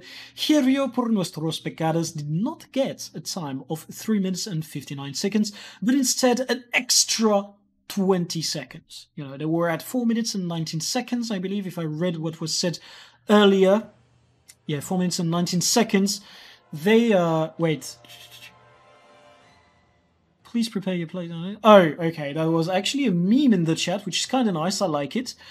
So Hirvió Por Nuestros pecados got the position 19th in this, and I believe that's also the exact same comp they were running on VG, which does hint at the fact that they might be partaking in the Heartstep competition, without swapping their players around, well, their classes around. Possibly, or just the Right, fact that so- Sabetha, like I said earlier, is a boss we can play pretty much any DPS class. All the classes work well. I don't know. Looks like they're probably doing Chrono quickness and maybe Firebrand quickness, unless he's a 10-man quickness Chrono. Both would work. Okay. I'm just gonna quickly fix Isaac, give you some extra decibels. There we go. So there, moving onwards to the 14th position, it is Primordus goes rah. With a time of 3 minutes and 55 seconds, they get rank number 14. Congratulations to them. They decided to bring 4 Firebrands, 2 Hollows, and 2 Renegades. Not a single Chrono in here, which is kind of enjoyable. I mean, I could dig that. No, I really do. I guess we're gonna look at their POV, Lance, if you will. Well, before Chrono got buffed, it was actually pretty standard on a Chronomancer on Sabetha. You just, and before Female Wrath got nerfed, you would just stack a lot of Firebrands, because it's a really strong DPS class on Sabetha. You can reset F1 by killing Sapper. So you can just spam your F1 tome, which is a lot of burning. But is I'm this the digging same that. group on VG that also didn't run a Chrono? I'm not sure. I can't remember. Interesting though that you can see right at the beginning there, they chose to basically ignore that first bomb, probably due in part to the fact that they have so many Firebrands. They can just use Aegis and forget about it. It'd be interesting to see if they do that throughout the entire fight. Yeah, another benefit to Firebrand. Okay. Boosted you a little bit more, Isa, because indeed you're a wee bit lower than the rest of us. Just And a quiet, soft-spoken person, I guess. And it is, we respect that here at the Raid League. I mean, we respect everything, but especially that. I'm just actually wondering, what will you guys see as a major way of making the encounter faster, at Sabetha? Because at the end of the day, it does kind of feel like, let's say a DPS golem, like the better players with the best DPS would kind of be carrying their teams to be faster than the competition. Is there some, let's say, wondrous tactic, improvement, something that can be done in order to get them extra few seconds? What do you Well, guys you can think? see right at the start, they're skipping South Cannon, and you can skip quite a few cannons in Sabetha if you have high enough DPS and good enough healing, or just good enough positioning. So they skip South, and it looks like they do West Cannon, so that way they have that spot to stack for like a good 2 minutes before West comes up again. They are. Actually, It 2.5. does look like, at least right now, later on, there's going to be 2 of those big timed bombs that show up on people. But right now, they have ignored every single one of those. They've just sat in them and Aegised it, which is a good increase to DPS uptime because one person doesn't have to run off the group for it to get it out of the group. And nobody gets murdered. Yes, nobody gets murdered. That is probably one of the most common things that screws up a lot of Pug Sabetha runs, is people just staying on the group with bombs. Not just And Pugs. murdering. Like this Yeah, right not now. Oh just- my not god. just Pugs. I mean, it literally just happened. Like they had 2 bombs in the group right now, and that could have gone south very quickly. Yeah, so the 2 bombs, you might see he just took a hit from one of them, and it did a lot of health. Yeah, with the 2 bombs after 50% is when they start to be 2 instead of 1, and with all the cannons up and flak nearby, it's probably too unsafe to stay in with both. You've got a lot of things that can strip your Aegis from this part of the fight to the end, so Mhm. it's pretty risky to stay in with those bombs. Yeah, 25%. There's even like garbage falling from the ceiling. Not to mention those pesky little thugs that come in and So- like to kick you into the flame wall. Another benefit right there. Well, I guess I'm on a bit of a delay, but the axe pull the thug in, and you can do that with sappers as well to get the F1 resets at the pristine times. And actually, what I wanted to point out was the fact that Sabetha phased at 17% left on her health bar, which is one thing that that I do not know how to properly replicate. So maybe if one of you guys would like to step up with an explanation, it would be very interesting. Because I believe it's a matter of timing of the flame wall and your DPS window to make sure that she starts the flame wall as she would normally teleport, because she won't interrupt the flame wall to move to a platform. It's not necessarily even worth replicating. It depends on like how your burst timings are lining up, which is kind of a hard thing to coordinate. Because the DPS on the champions matters just as much as DPS on the boss. But yeah, what happened is that she did a flame wall, and she doesn't phase if she's doing a flame wall. So she continued that animation, and then she went away. Yeah, like you said, DPS on the champions is still important. It's not, just a simple little ad, because Sabetha will actually stay away from the platform for a certain period of time, or until you get the champion down to 25% health. So if you can get the champion to 25% faster, you can get Sabetha back to the platform faster to start attacking her again. Alright, with this said and done, it is time to congratulate the #1 players in our Bronze League. Pragmatic Raiding decided to take the upper hand this time around and forego the second position for the most coveted first. With a time of 3 minutes and 45 seconds, they brought Sabetha to her knees. Actually, that sounds quite wrong now that I say it, but nonetheless, they brought Sabetha to her knees with the use of 4 firebrands, the strong comp right there. And I am not sure DPS which... warrior. And actually a Reaper. A fucking Reaper. Yes. I pray that this is the POV that was selected by our wondrous admins. Please let it be the POV and let us watch it. Yes, it is! Listen, I'm gonna get flamed for this later, but Reaper is actually an underrated, just general DPS class. It really shines in the last 50%, to be honest. Yes. And there's a lot of sub 50% because the champions also go from 100 to 50, and then you can burst in between there. Yeah. Actually, I was wondering about that because maybe one of you guys could give me an explanation about it. Does it matter which target you have as you cast your skill, or does it actually does a different calculation based on the health bars of everything that you hit? So I actually learned this from playing Reaper in World vs. World. If you hit any target that's under 50%, it will reset your Gravedigger, I think it's called. Yep. Yeah. That Greatsword 2 skill. However, the damage calculation is individual per target, so you won't get the damage increase even if you hit that champion when Sabetha comes back if she's above 50%. But you will get to spam it as many times that as is you want. pretty massive. That's still pretty damn massive. Jeez, that actually really makes Reaper a slept-on DPS for this specific encounter and maybe some others. Mm-hmm. He does very respectable damage compared to the Firebrands in this kill, except the Warrior is much further ahead because it's the best class.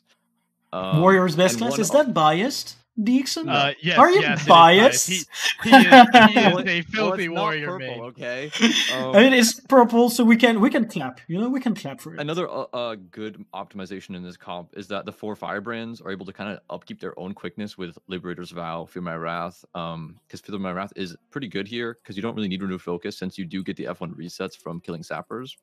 And then so the Chrono's able to go pretty greedy on his build and still do 13k damage while providing quickness to the other subgroup. I also believe, I'm not 100% certain because I'm not a Reaper player, but they the do Reaper's have even some on cannon. Yeah, that actually makes their DPS even more respectable. But Reaper does generate its own quickness a little bit, doesn't it? Mm-hmm. Yeah, actually it does. It also has increased ferocity, I believe. There is built-in a trait assassin for that, presence. Yeah.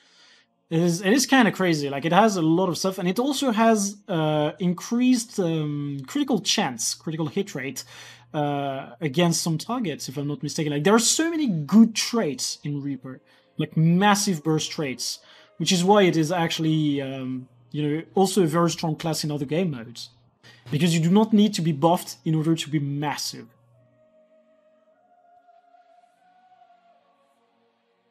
I love the fact that actually this skill with the Reaper is timed with the sanctified music from the Gears 2 OST. Probably the stream can't hear this as well as I can, but it feels good. As I'm gonna give you the reins for the whole thing, I'm gonna go pee and be right back. Oh my god! he said the word that starts with a P and ends with that exact same sound, actually. But yeah, Dixon has abandoned us. So for those who don't watch his stream, he's pretty open and doesn't care if people know what he's doing. So yeah, which is kind of okay. Yeah, but this is what is also very fun about the Raiding League, because we do not judge people and we accept other casters bringing their own energy to the stream. This is, you know, the quality of the Raid League. I think, and it's also kind of like McDonald's, come as you are, I guess. One of my favorite things about the Raiding League is seeing groups like this. Like, it's not purple stack. Yeah, it's not We've purple. got a They did Reaper. very I good. mean, when are you? I don't know if we've ever actually seen a Reaper in the past few months in Raiding League, and it's unique and entertaining to watch. Yeah, I don't think we saw a Reaper previously in the Raiding League, so for sure I am digging this. Like, this was a very, very good kill. Really loved it. Like, the Reaper really pushed out some very good damage, especially like in respect to the fact that they had to handle the cannon. Like, that was impressive. Another thing that I just noticed, mostly because I don't play Reaper, but he brings Well of Darkness, it looks like, which is a blinding well. That could also help a little bit with one of the peskier mechanics being the thugs kicking you around, because it'll pulse blinding on them. I don't know if he was holding it for thugs or using it for DPS, but it is a nice little useful trick that Reaper brings that very few other classes can bring. I believe it's just for DPS, but maybe he was, you know, using it for both. Like, that would be big brain if they did so. Anyways, lads, the time is on to us. We must move onwards to the Silver League. And with this said and done, coming in at the 12th position is none other than Kuantifai, the Walmart version of QT, or maybe it is actually the other way around. Hey, all I can say is this version of QT placed higher than the other one. The other one did not finish technically. Whoa. Is that the sound of a jab in the distance that I hear? I'm a big fan of this group. I'm sorry. I like it. I like the meme. Such energy! To be fair, I believe Quantify is participating in the Hardstock tournament, so maybe they're hard at work. Yeah, they're probably practicing real hard for that. And actually, you know, Evo confirmed it in the chat right now. Well of Darkness is part of the meta DPS build for Reaper. So I believe that you both were right. It can be used for, you know, its usefulness with the thugs, but it can also be used purely in the DPS rotation. However, looking at this, I do not see the Reaper that made us so proud just a few moments earlier. All I see is purple eyes looking back into me, into my very soul. And since I'm afraid of them, we're going to move onwards to the 11th position, which is Quitical Fail, QF. 10 seconds faster than the other team that could have started with a Q. They play, I believe, the exact same comp. Yeah, I was going to hype them up, but that's the same, right? There is too much purple. Every time there is more than 2 purple, to me it's the same comp. Like, at this point, I'm unable to make a difference. Still, congratulations to Quitical Fail for this, you know, impressive display of skill. Same comp, 10 seconds faster. Enjoying it. And I'm sorry, Maxino, but we actually only watched the POVs of the first 2 placements in each league. Otherwise, the stream would have to last for hours on end, and we would not be able to do it for that long. Moving onward to the 10th position is Grenth Theft Auto. Beyond the fact that this guild name is probably one of the coolest in the Raid League, their time is also one not to be underestimated. 3 minutes and 3 seconds using once again the exact same comp. Just 2 seconds faster than the previous team using the exact same comp. And 12 seconds faster than the previous team using the exact same comp. Kinda crazy, isn't it? I'm running out of ideas, lads, which is why we're going to be moving onwards to the 9th position. And they are none other than Lonely Raiders in your area, with the times of 2 minutes and 59 seconds, running the exact same comp again! It does go to show how much power creep there has been and how strong Power Chrono is, because we're at rank 9 and even, you know, rank 12 was running the same comp and had a 315 kill, and, you know, 2 years ago, this would be close to the record, even. Like, it's a very, very respectable time. I am wounded, you know, there is pain internally, and it is not the mantra of pain from the Chronos, because they probably, you know, would use it on the boss instead of using it on me. Moving onwards to the 8th position, we have Codicus... Moving onwards to the 8th position, we have Codicus Ministry, with time of 2 minutes and 58 seconds, running yet another marvelous comp, didn't they? Jesus. Impressive. I am flabbergasted, dumbfounded, rolling on the floor crying at the ingenuity, the display of creativity coming from every team this time around in the Raid League. I wouldn't say I am disappointed, but I am deeply wounded.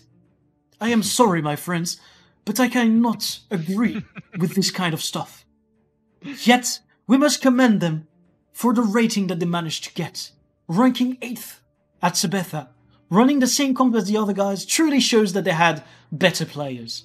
And this is what we can congratulate them for. So bravo, Codicus Ministry. And I must steel myself, hoping that the next team did not run the exact same comp. Otherwise I might have to actually bring in a new sponsor to this video, which will be Kleenex, for all the tissues they will provide me. So yeah, moving onwards to the 7th position, we have Kormir. We have the same comp, just 1 second fast.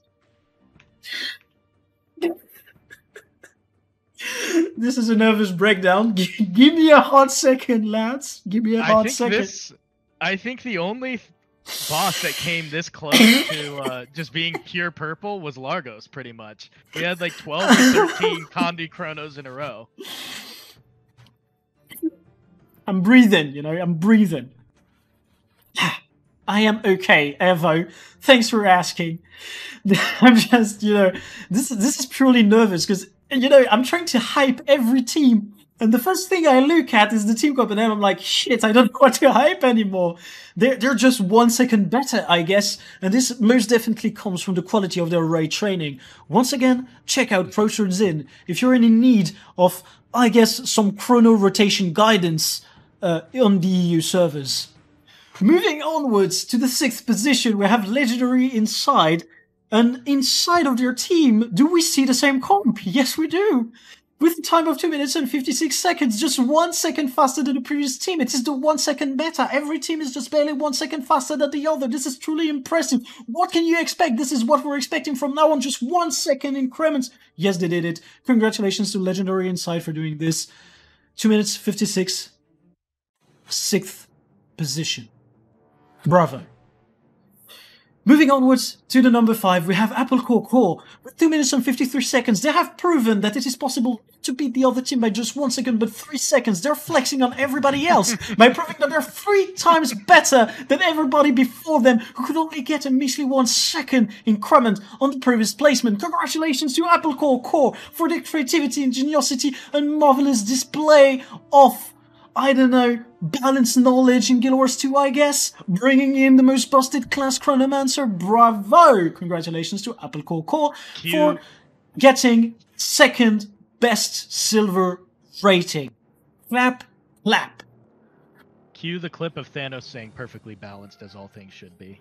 I can probably do that if I had a pen, but I don't have a pen, so I won't ridiculize myself on stream. This is completely okay. You know what we should do? We should watch the POV. That's what we're gonna do. It's gonna be low frame rates, but it doesn't matter because the stream is available to you in 60 FPS at YouTube if you fail to catch it live.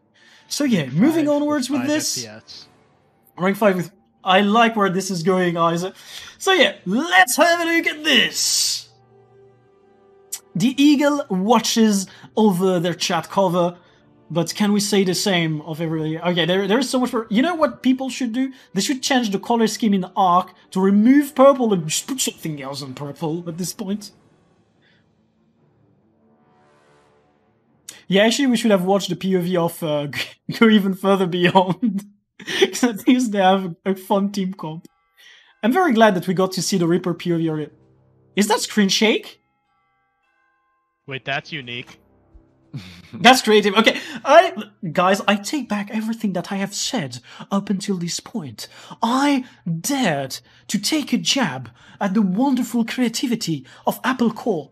The screen shake is what makes the difference. Their chronos are so strong that they can shake the very foundations of the game.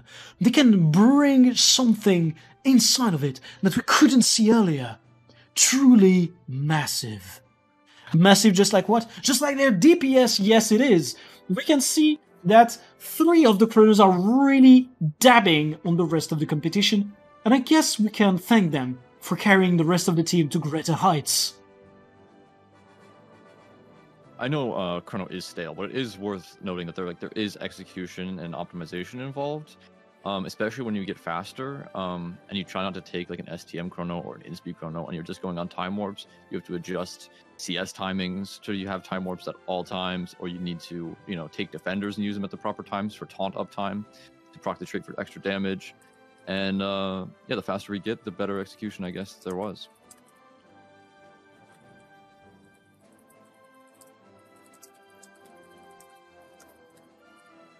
Right here on Knuckles, it looks like they had a bit of a slow CC bar, but it is pretty important to have a fast CC bar because he gets these exposed debuff and you can really melt him to make Sabetha come back faster.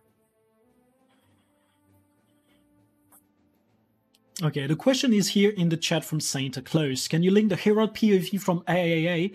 I'm curious on that one. As a matter of fact, everything will be made readily available on the Raid League website at the end of the stream. Well, actually, not exactly the end of the stream, maybe a little bit later than that, because we need our amazing team here over at the Raiding League to be working on the back end. So, for sure, if you wish to watch that, you can have it right after we are done. And as it has also been pointed by chat, utility has run out. Like, they managed to get 3 seconds faster than the previous teams without even using consumables. It's a flex. It's a massive flex.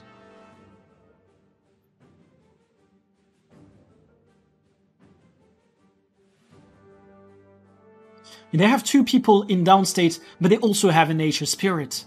This is actually one of the things why it is like kind of good to have a druid there. Like we saw people earlier running like Heal Tempest and stuff like that, but the rezzing power of nature spirit is huge. It is really huge. A power warrior can easily take elite banner as well for rezzing here. Truly, I knew that was coming. Truly, I also knew it was coming, but I wanted it to come. Wait, I wasn't just trying. You were baited. No. Warrior. DXon, you were baited. That's what you were. You also do have, if you have a Tempest, then they take the res trait, and I think the Waterline or maybe Arcane, I can't remember. It will summon a geyser, and it'll basically insta res people. Okay, there is a new copy pasta potential in the chat that I am digging right now. Like, I'm taking this. Moving onwards, however, we have to showcase the #1 POV of the Silver Raiding League. And it is none other than Wonderful Ideas per Execution, coming in at the 4th position. With a time of 2 minutes and 47 seconds, they are running a truly impressive comp, never seen before. I can't even do sarcasm right. Let's watch the POV of this team that managed to get 6 seconds faster than the previous team, probably because they were running utility on their chrono and actually maintaining Scholar. Do chronos even run Scholar? P-chrono? I guess. There's a few options, but I believe Scholar should be best on Sabetha, yeah. Alright. Well then let's have a look at this.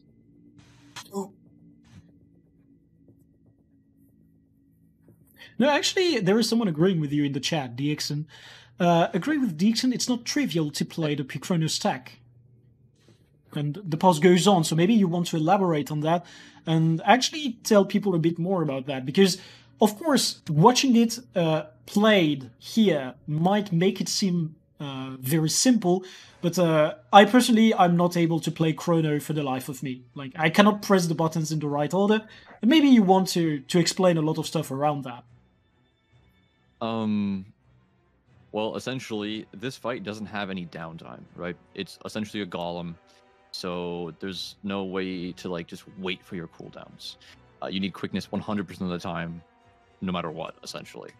And if you're not quick enough, with only 7 power chronos, you might run out of time warps, you might drop quickness. That's a huge DPS loss. So, in probably some of the slower power chrono kills we've seen, or not seen, they probably had to run Seize the Moment, or even an Inspiration Chronomancer, although it's probably overkill. But the faster things go, you can just adjust continuous split timings to have time warps 100% of the time, and that does require a lot of organization. Or if somebody, cancels it or forgets, something everybody's gonna hate that guy. Something I also just noticed, and this is kind of just understanding how the class that we're watching, Druid, works in a broken way.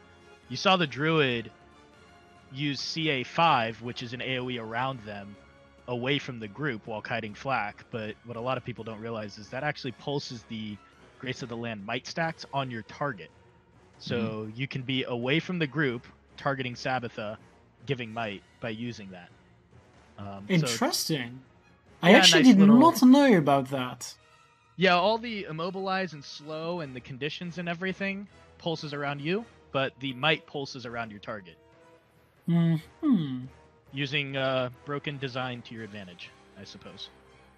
Yeah, I mean there is a bit of stuff like this on Druid that functions weirdly, but I guess it makes it kind of okay.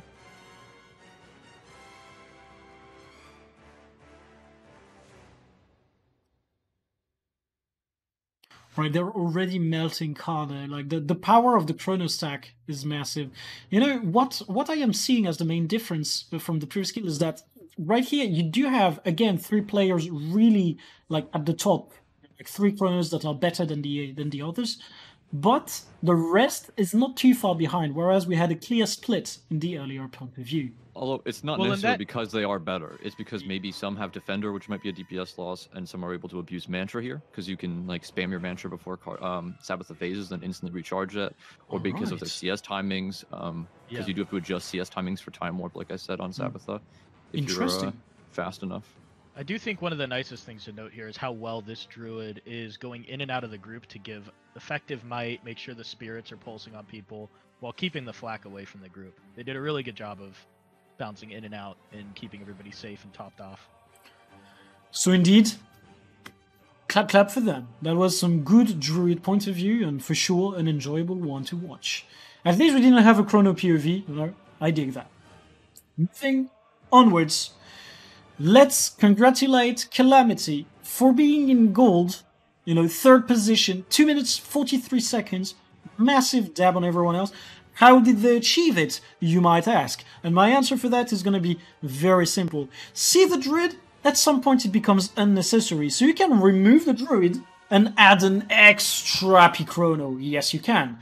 And if you take the Renegade and make it into a Herald, something changes as well, which is what Isa is going to explain to us right now. Yeah, so here's the most interesting thing about this strategy is the fact that they dropped a Druid. So point one of that is the Chronos have to adjust their gear to account for not having Spotter for that extra crit chance.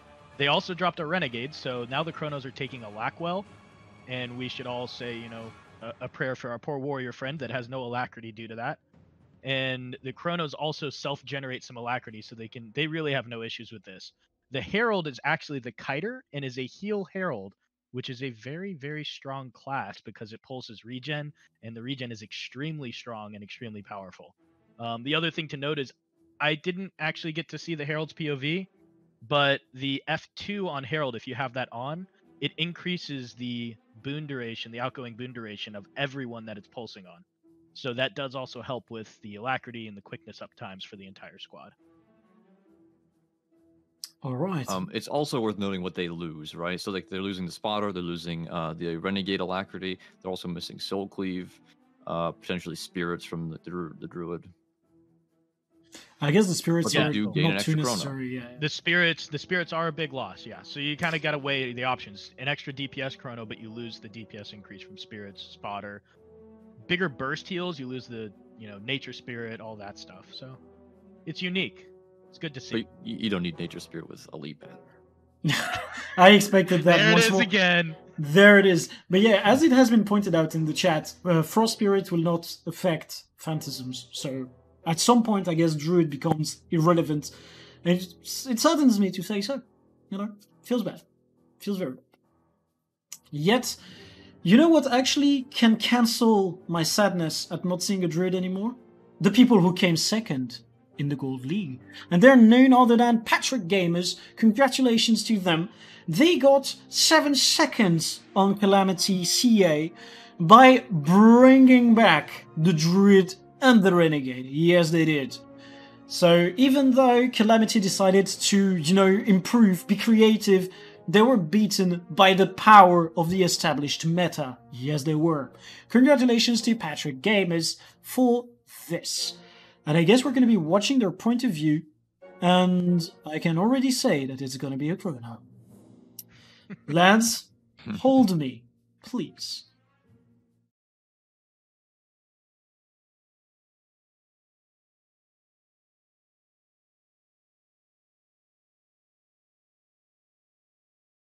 Going back actually to the POV in and of itself, first thing I'm seeing is an amazing chat cover, and the second thing I'm seeing is Sabetha melting.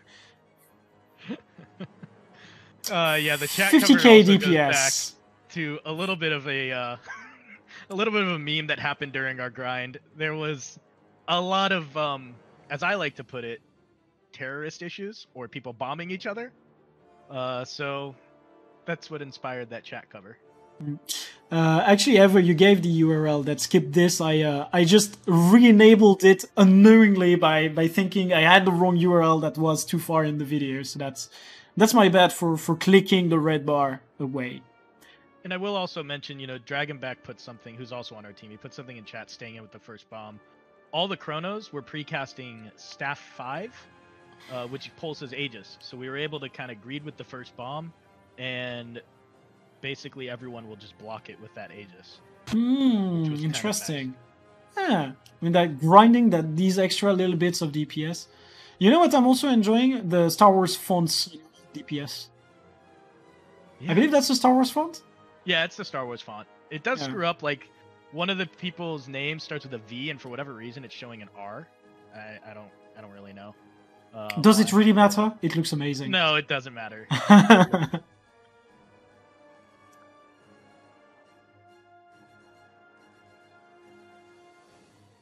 But you also mentioned, some chronos having higher DPS or lower DPS. You'll see here, like, my continuum split's about to come off cooldown. Yeah. Most people are going to use their continuum split in this phase right here. I actually have to hold mine until the final phase because I'm in charge of putting down 2 time warps at the end. Oh, so. Okay. That's quite interesting, to be fair. This is exactly what Dixon was explaining earlier, answering the chat, is that if you want to run that peak chrono stack, you're gonna need some massive micromanagement. And this is exactly what Isa is explaining right there. Having to hold the continuum split to deliver the quickness in the last phase. Mm-hmm. And it's going to cause some chronos to burst higher on other phases and some on the others. Yeah, indeed, Isa is catching up on the damage, yeah. Yeah, you can see how they all kind of pushed above and then all start to slowly catch up on some of them. I did lose some DPS due to rotational issues as well, so... And also you pressed F on a down person, which we can commend you for, like. That's good. Though. See, there's the good bombings. Alright, so yeah, we will naturally cut the Dragon parts of the POV for the upload on YouTube, but you will find the full version of that meme available on our website. Moving onwards, Lance, I guess it is time to crown our winners for the Sabetha kill. And unexpectedly so, they're none other than 17 Elitist, of course. So Muru is currently muted. He is in casting jail, because he's not casting with us on this encounter. Yet we must congratulate him and his guild for once again proving that if you bring 17 players in one squad, you can actually beat a 10-1 squad. Yes, that's exactly what they did. Mm-hmm. They run the exact same comp as everybody else, if I dare say. Yet, they played it better, of course, because they actually got a whole 10 plus seconds on the rest of the competition. That is impressive, and we can commend them for that. Mm-hmm. Congratulations. World record. Yeah, I was without food swapping. Without food swap. The dabs. They are actually crazy. I'm wondering if they also have like a POV with food swapping for that. I was about to say that, like you said, Muru's muted and stuff, but I bet you that they are about to release a food swapping record that's a few seconds faster.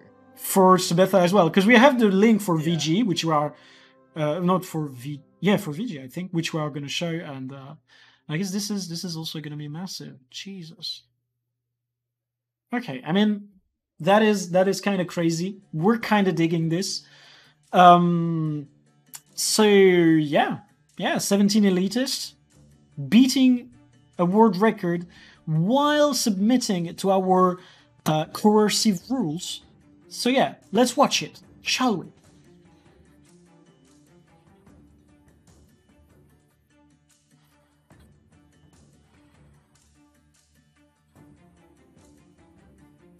I just find it impressive that each time we do a Raid League stream, once a month, we still manage to see at least one world record being broken live on stream. And that is kind of huge. That's not something that we can say very often. I remember back when it was like kind of meta to try and beat world records every week, that people would be grinding and everything. I don't think we were as prolific as 17 Elitists has been in the Raid League. And also, that's a lot of green names on the ground. Unplayable. Yeah. That's a lot of the lag, honestly. It's just having the nameplates on. If you take the nameplates off, you probably gain, 5 to 10 frames back. Actually, there was something that Mela, the co-caster from the last finale, explained on stream the other day. He just showed the difference between having, like, no Mesmers with clothes and having Mesmers with clothes. The difference was like 90 FPS, I believe. He got a quarter of his usual frames. It also depends on what back piece you're wearing. For real? Yeah. There are meta back pieces for FPS? Oh, yeah. So, there's... I'm there's not sure if some I've seen horrible back anyone pieces. do it. I was kind of waiting for this kill to see if they did it. But there are, like, you can optimally on Chrono here also use Sword 4. You can use it for Flax, like the Druid could optimally put Flak into their group so they can trigger their Sword 4 for extra damage for an extra clone. Or the same with Cannon Fire. The Druid can easily also sometimes bait some of the time bombs. Because the time bombs happen, the Flame Wall is every 30 seconds. Time bombs happen right after the Flame Wall and then in between every Flame Wall. So every 15 seconds. And so the Druid can try to time that to get the time bombs out. And a DPS player doesn't have to do it. I'm not sure if they are doing that, but yeah, Jesus. In a lot of these kills, you will notice the Renegade and Warrior are generally the closest to the boss. If you were to look, just take pictures of the combat replay, and that's mostly because they're trying to bait out those time bombs, specifically the Renegade, and in a lot of times the Warrior will do it, but the Renegade really doesn't lose a ton because they can run away and just sword 5 back to the boss, and they're the lowest DPS loss aside from the Druid, essentially, to run away. Okay, that's crazy to know. Thanks, guys, for the insights. And in chat, yeah, someone said Warrior is baiting bombs, which is another common thing because as you can see, the Chronos are just 10+K higher DPS than the Warrior and the Renegade. So very clean kill. Very, very clean kill, if I may say so. Which actually allows us to segue into the Sabetha rankings. Yes, we do. Sabetha rankings give us 17 elitists being number 1 in the gold tier with 100 points, tallied by Patchwork Gamers with their close to 96 points. In the Silver League, the top position is taken by Wonderful Ideas, Poor Execution with 89 points, quickly followed by Apple Core with nearly 86 points themselves. Pragmatic Raiding stands at the top of the Bronze League with nearly 65 points, while Primordus goes WAAH has 62 of them, giving them the second position. I am very hype about Pragmatic Raiding, actually, for the very good scores they're showing us, and Primordus goes WAAH actually made quite a leap in their own gaming. Really gotta give them, props for that. So congratulations to them. I believe now we should have the Spring Split Round 1, which we're quickly gonna skim through so that you guys might have all the knowledge necessary to understand the league. The first 2 tables show the points on each boss, and the last one shows the combined points. And the combined leaderboard is the one we will be looking at. 17 Elitist naturally comes first, being first in each of the encounters. Following them is Patchwork Gamers, who also came second in each encounter. At the top of the Silver League, we find Calamity, whose wondrous placement as the 3rd gold team on Sabetha gives them a major edge on the rest of the competition. Wonderful ideas, poor execution stands very close to them at the second position. In the Bronze League, Pragmatic Raiding takes the top spot with 125 points, while Fail, Learn, Improve and Succeed very impressively takes the second best position. Congratulations to all of them.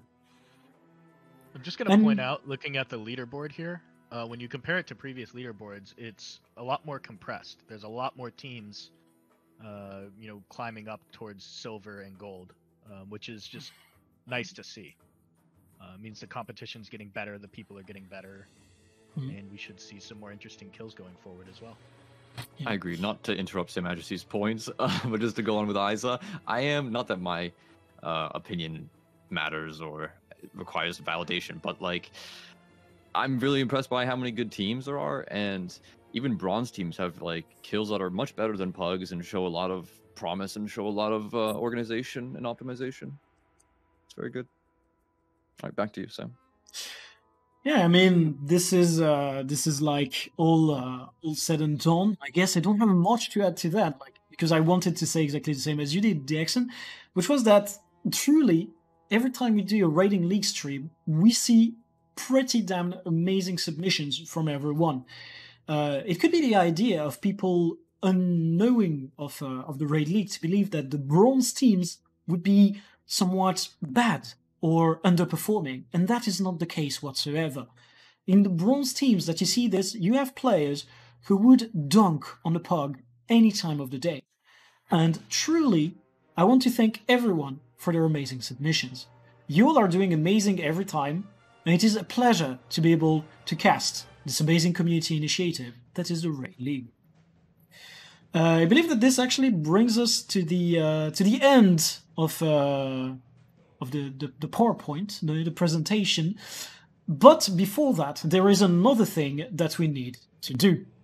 And the thing that we need to do is watch the POV from our lads over at 17 Elites, because we have, I believe, the Vale Guardian POV to watch. Maybe Muru is going to wake up from the limbo of casting jail to talk about it, and very sorrily so, I'm going to need to put you guys on, a little bit of a waiting screen while we get things ready to show you that POV. And yes, as it has been pointed in the chat, we don't forget the ladies. You're also amazing. So yeah, short tinkering screen, and we fix that. Hello. Yes. Welcome back. I am here, sorry. Welcome No back. problem. I just Mr. need to Record Holder. grab the POV, show the POV. Okay. Everything is fine. The delay is slightly streamed, so I didn't realize 100%. No problem. And we're back with the POV. Vale Guardian, World Record, Firebrand POV, Muru, give it up. It's all you now.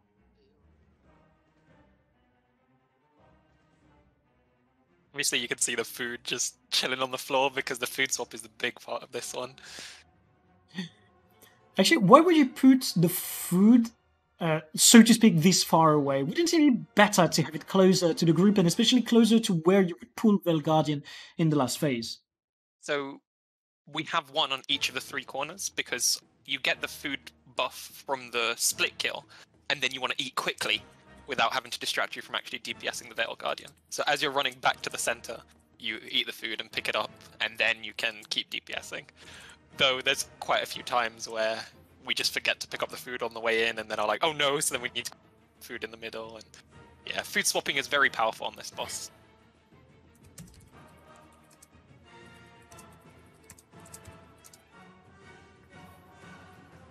Okay, asked in the chat by Juan Punch, how many feasts did it take for the kill? If you would answer.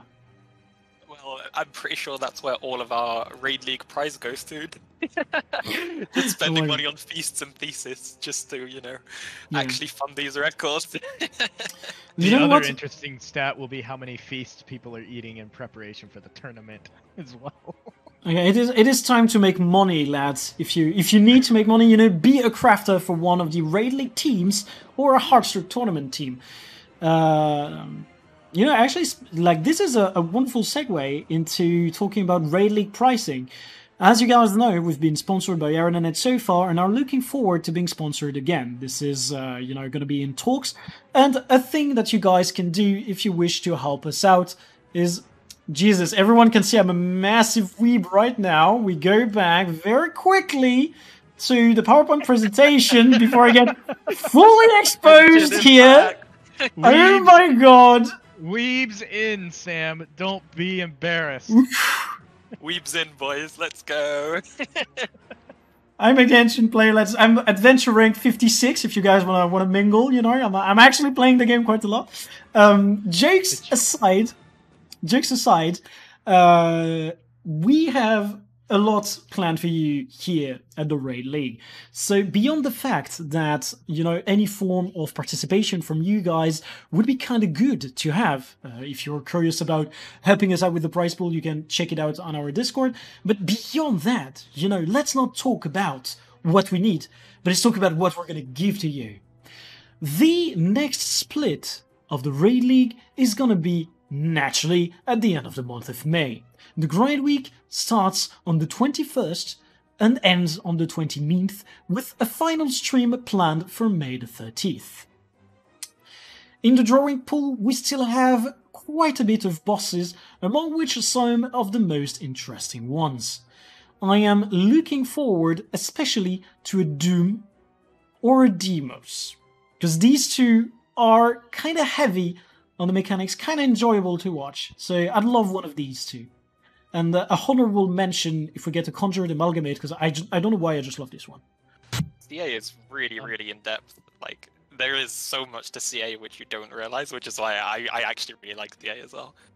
I'm waiting for the double Kadim. Yeah, same. Double Kadim. I really want to see Double that one Kadim as would well. actually be kind of fun as well. Like, see Kadim being done not once but twice, kind of huge right there. And as Lincoln pointed out in the chat, you do not even need to get to our Discord if you want to participate with donations. You can just send them to League Prize Pool. That's an in-game name that you can use simply by typing it as the receiver in the mail window. With all this said and done, once again, thanks for our sponsors, the wonderful Zexy Guild participating in the League Prize Pool, as we have pointed out a bit earlier. Thanks again to Aeronet for sponsoring us so far, and once again, hopefully sponsoring us for this installment of the Raid League, with, quite possibly, an extra amazing reward that I have yet to disclose. No spoilers. But it's going to be amazing, nonetheless. With all this said and done, I believe we have a few extra seconds if someone wants to, shout themselves out. We have 3 people today on the Islander's desk instead of the usual 1 to 2 players. So lads, if you would reintroduce yourselves, where you hail from, and what you do. Okay, first things first, we need more NA teams in the Raiding League. All right, step it up. Also, I am DXN. I stream on Twitch. Double X in DXN, and I mostly just raid.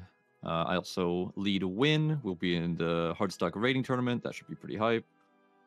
And that's about it.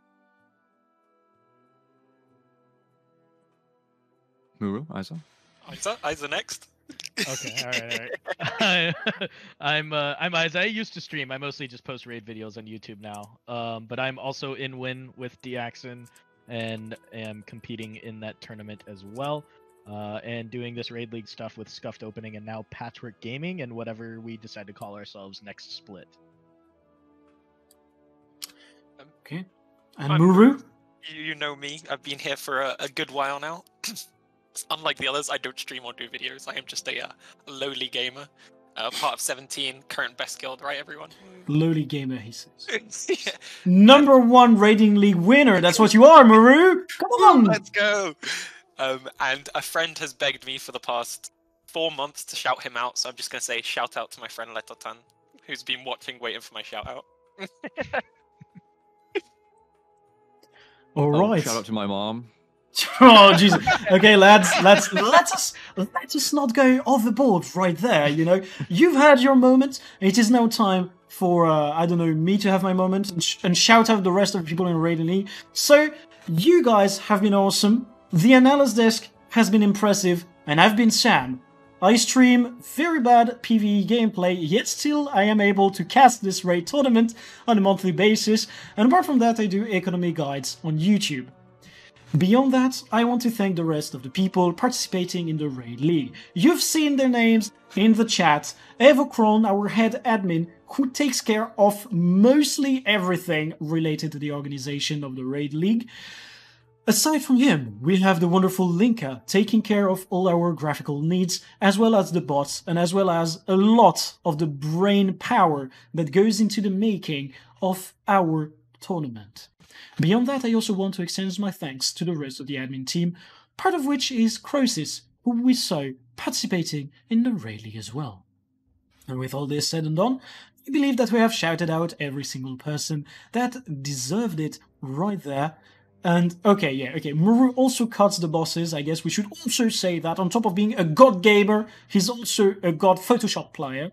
Congratulations, Muru. And yeah, I guess that is it. If I have forgotten anyone, woe is me. And with this, I hope that I will see you guys in the YouTube comment section. Remember to like and subscribe to push the channel a little bit forward. And also in the next split, which as pointed out, is in just a little more than a month from now. See you lads, and have some good gaming.